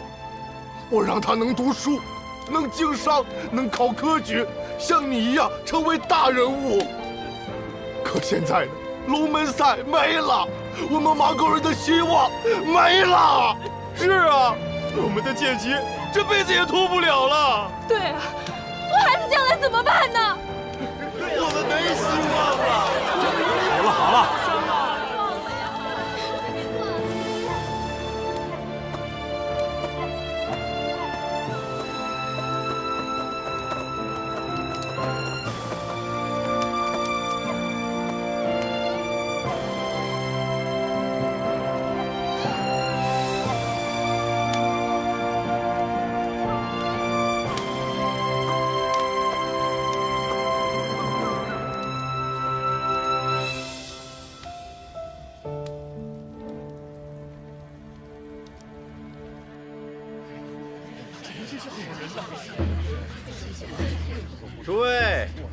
诸位，去年扬州决堤，淹没了大量盐田，是李大善人解了圣都的盐业之危啊！多年来，李善人虽贵为郡王，却岁岁不失周粮，每年还为朝廷纳了不少的盐税啊！真乃我万民福星啊！善人呐，从商者不应以聚财富家为壮志，应以经世济民为己任，这都是我应该做的。大家快快享用吧。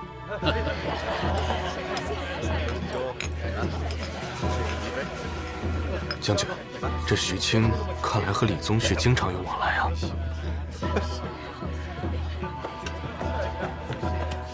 李大善人呐，去年冬天是您施舍了粮食，才让我们一家老小熬了过来呀。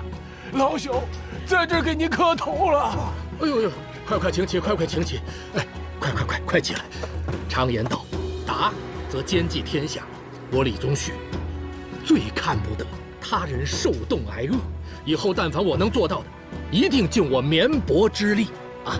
大善人啊，这是大善人呐，大善人呐！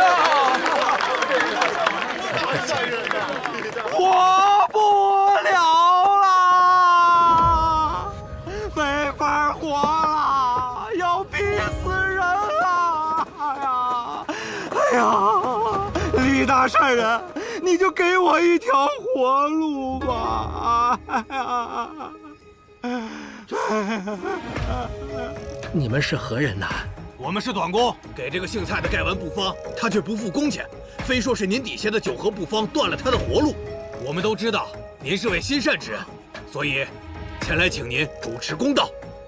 对，李大善人主持公道。对，给我们主持公道！我已经给了九合布方入市钱了，可他们还是不让我的小布方开张啊！我去找九合布方讨个说法，他们对我是拳打脚踢呀！我今天这身校服是给我自己穿的，你要是也护着他们，我就死在你面前得啊！想不到今夜还有闹场子的，将军，那我们还要不要盘问徐青有关泾原之战的事？算了，今夜先别打草惊蛇，你先回去，等布书到了，我再和徐青好好聊聊。是。我说你这个老人家，九合布方是我管着的，根本就不可能有这种事情发生，你少在这胡说八道。我胡说八道？哎，谁要是说瞎话，天打雷劈呀！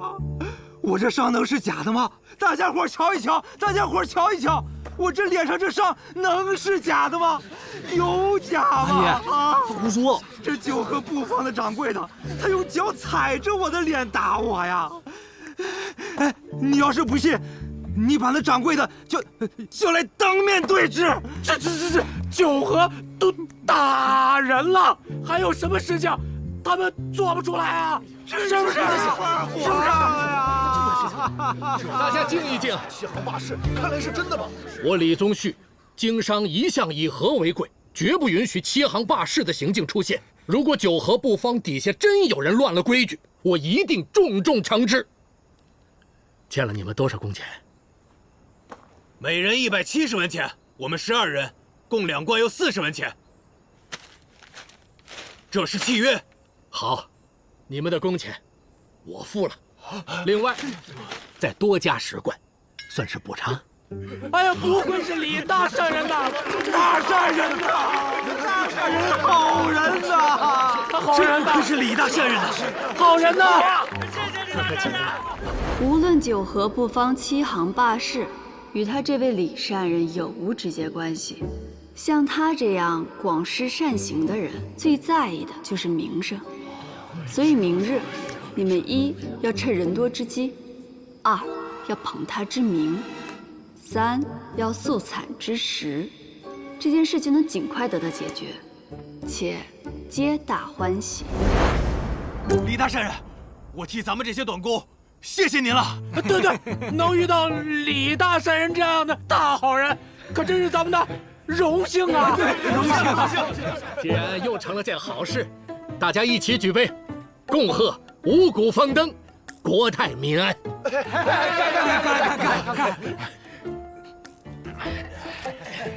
谢谢大山人，谢谢大师。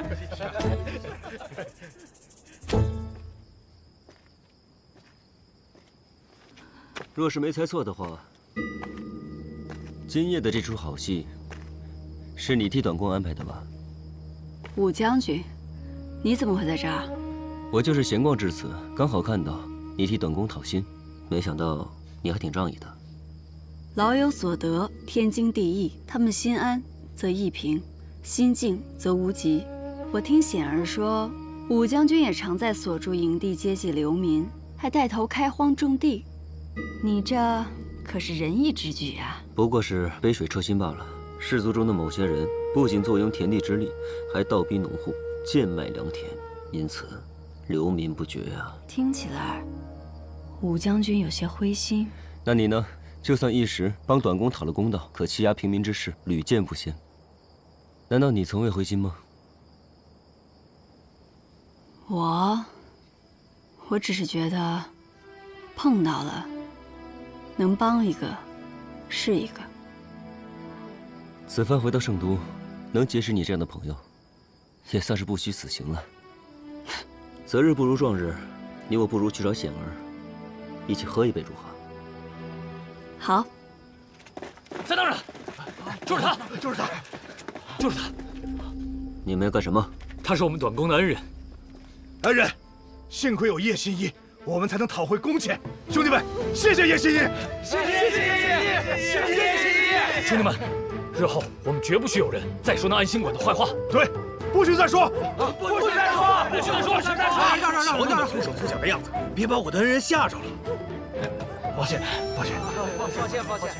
好了，还堵这干什么？哦，哎，散，兄弟们，散了吧！这大半夜的，多谢叶新一为我解困。没什么。啊，叶新一，彩云还有一事相求。何事？我家里有个病人，想请你给看看。哦，放心，诊费我绝不拖欠。只是此人这里不太正常，不敢带出来，能否烦劳叶新一跑一趟？你去吧，你我改日再聚。啊，这边。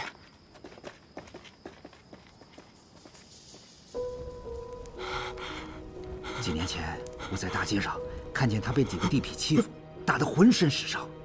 我看着实在可怜，就带回来了。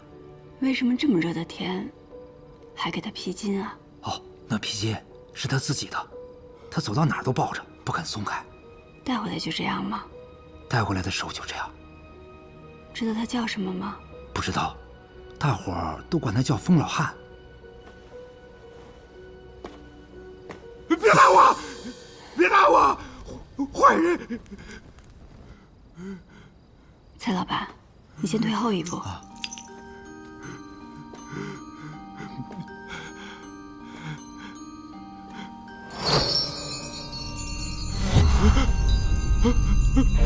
你的披巾很好看，是你自己织的吗？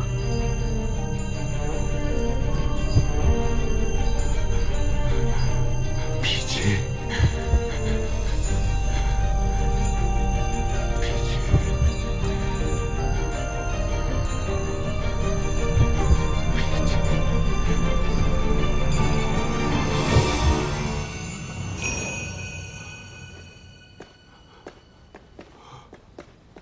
他现在神志不清，这种情况只能一点点来。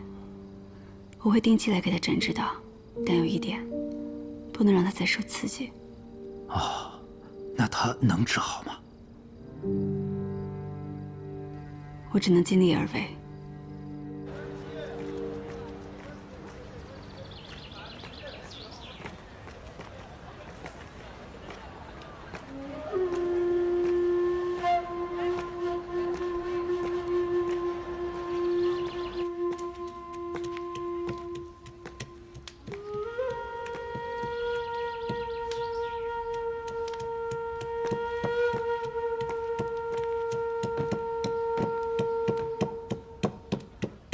叶新一，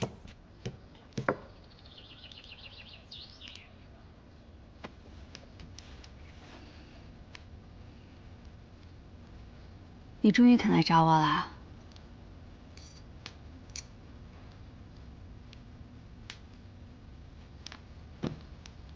跟我讲讲吧，你是怎么去到的万国乡？我家是农户，户部的小吏总是用各种名目增加粮税，如果交不上，就只能贱卖田地。为了给家里减轻负担，我选择委身于一个男人。可那个男人日复一日的折磨我，我很害怕。我好不容易逃回家，可是万国乡的花娘却找上了阿叶，说要用一袋盐来换我。阿叶见盐金贵，他便用我去换了那袋盐。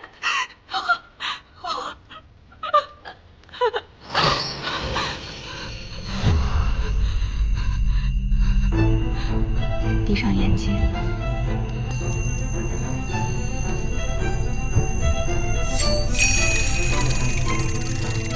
从这一刻起，我们去一个安全的地方，只有你和我。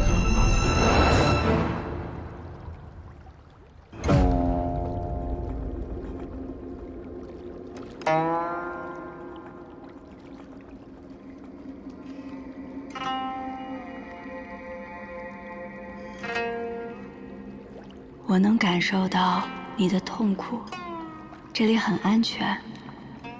你想说什么都可以。我觉得这个世界上已经没有人需要我了。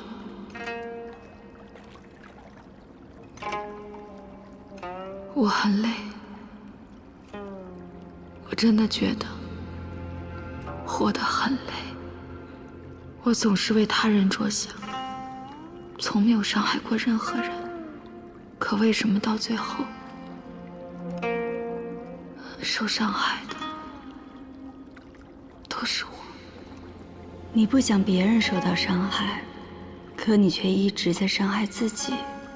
李哥，你要先照顾好自己，才有余力去帮助别人。你看这世间像不像一个百戏园？欢喜悲伤，每个人的体验都不同。每当你产生我被家人抛弃，活着没有意思这样的念头时，不如换一个想法试试。我终于离开伤心之地，我凭才艺供养自己，日积月累，你会有怎样的人生，都在这一思一念间。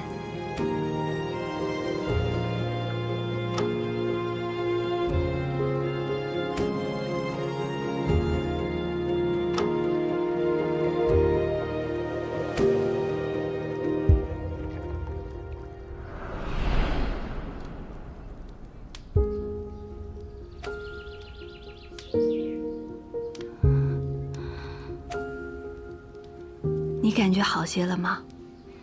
感觉好多了，好像心里面有一块大石头放下了。往后你要照顾好自己，若心绪再有反复，随时来医馆找我。对了，叶心怡，你之前看到我手上的烙印，为什么想知道那个人是谁啊？因为受到伤害的不止你一个。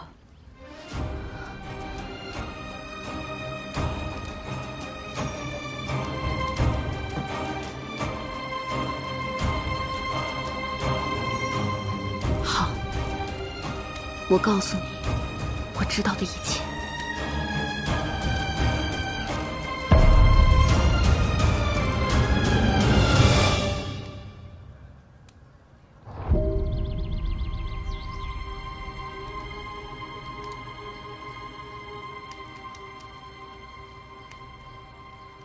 半年前，我委身的那个男人，就是琅琊郡王李宗旭。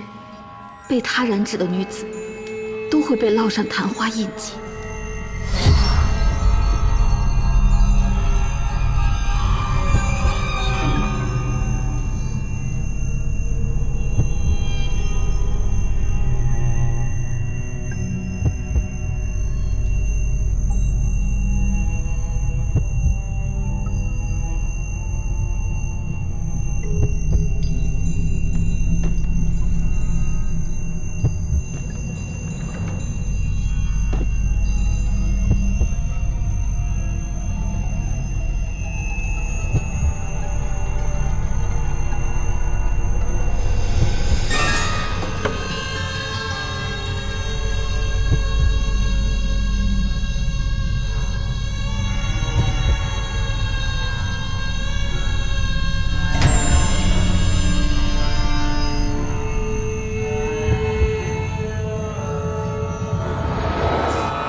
休妻，肯定犯了7处之条。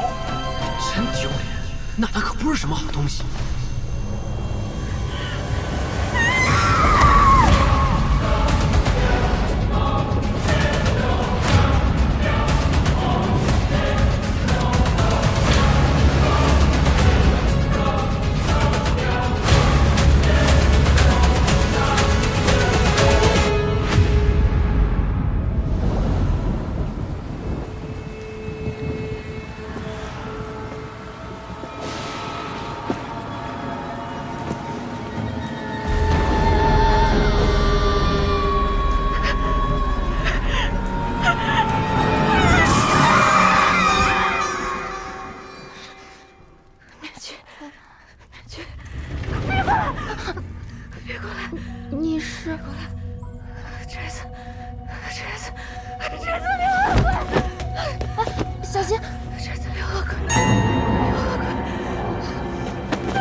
我那可怜的孙女儿啊，被歹人骗进宅子，坏了名声，婆家也不要她了。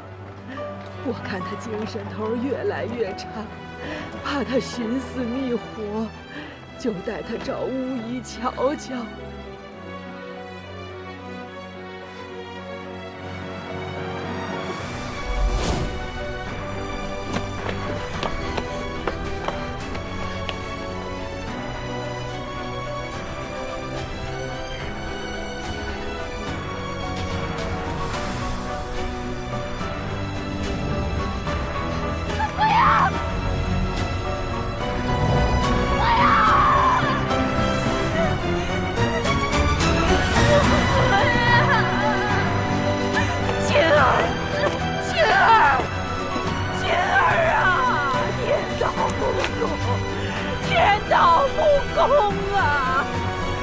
害死我孙女儿的人，我诅咒你们！你们不得其死，不得往生，不得其死，不得往生！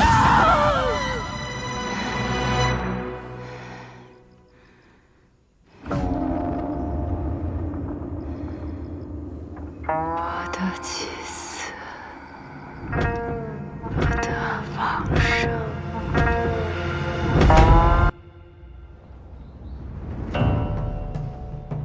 登高望远呐！哎，你看，从这儿就能看见邙沟。我来给你讲讲我的计划啊。我准备将河道凿宽3尺，将行船改进，东侧建一批原料作坊，西侧圈地驯兽，贱民我可以买下1半。我不记得了，我答应过将这片地卖给你。你说你一心为邙沟人操劳，不惜得罪世家都要禁止龙门赛，但为什么邙沟人不但不感激你，反倒还颇有怨气呀？龙门场至少给了邙沟人一个选择的机会，让他们看到了逾越龙门的希望。现在希望没了，不过我可以给他们新的希望，比如说送他们去番邦学做生意。你想想，到时候会有多少人争先恐后？琅琊郡王没有官职，也没有实权，可朝中很多人都得敬你3分，就因为你是李氏宗亲。可我还是要提醒你，这几年来你们李氏宗亲的日子不好过。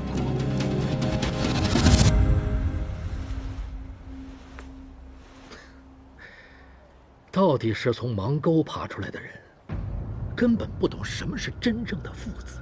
父子，头上是屋顶，底下是田地，中间是人丁。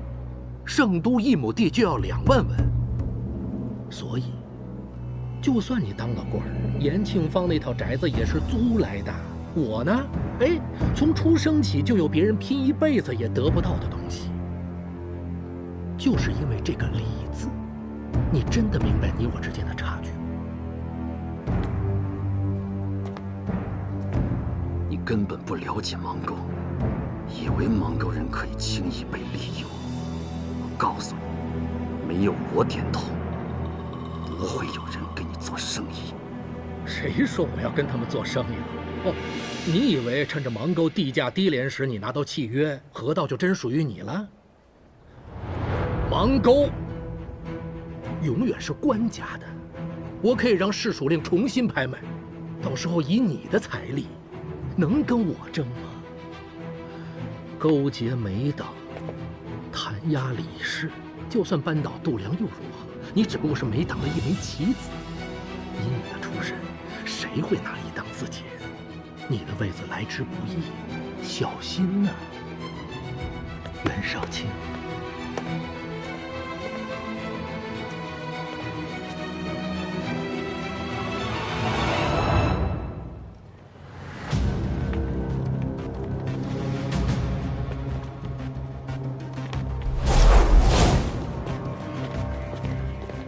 秦军，这片归你，狼阳郡王府那片归我。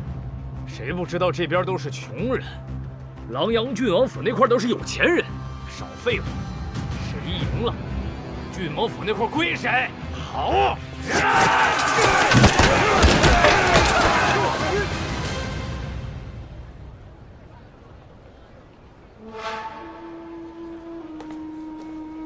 你在这儿待着干嘛？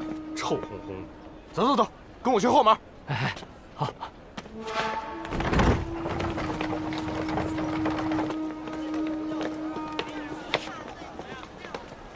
哥，少成，我跟你说，什么事？进去说。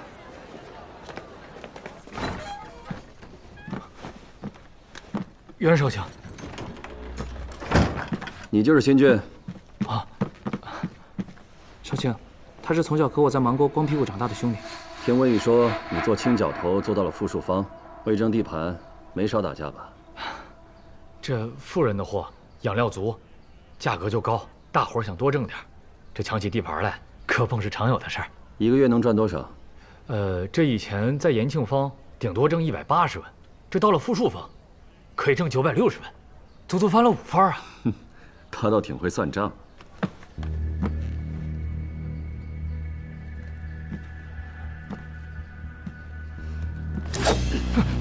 打架有什么用？见过血吗？以后跟我们干，经常见血。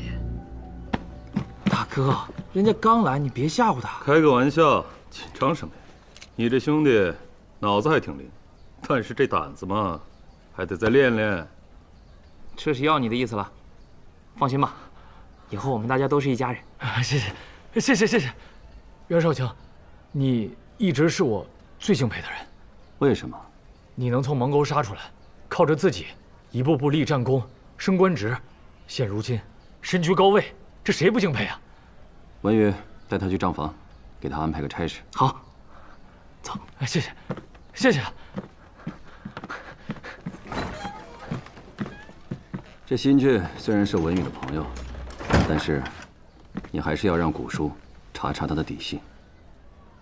明白。对了，你方才找我什么事啊？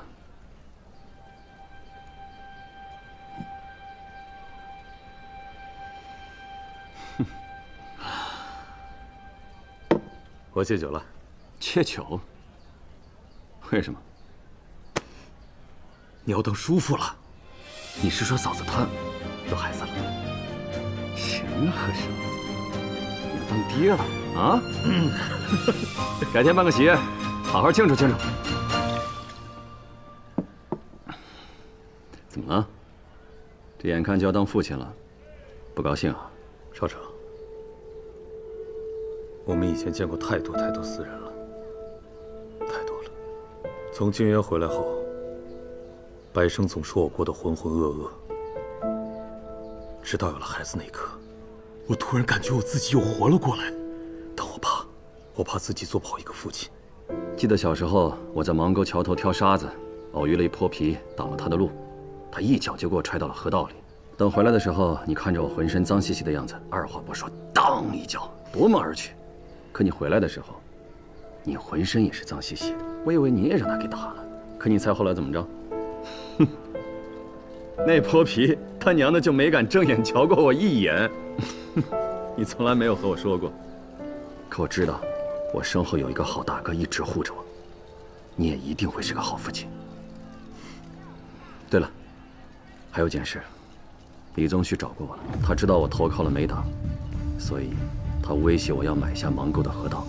这是一种试探，但是这也是一种警告，他随时能对我动手，让芒沟失去庇护。他要将芒沟人的命攥在手里。该死的！我们得罪李氏了，迟早的事吧。氏族们一直阻止我改建为良，如果不把李宗旭，还有他身后的那帮老顽固们弹压下去，贱民们就永远翻不了身。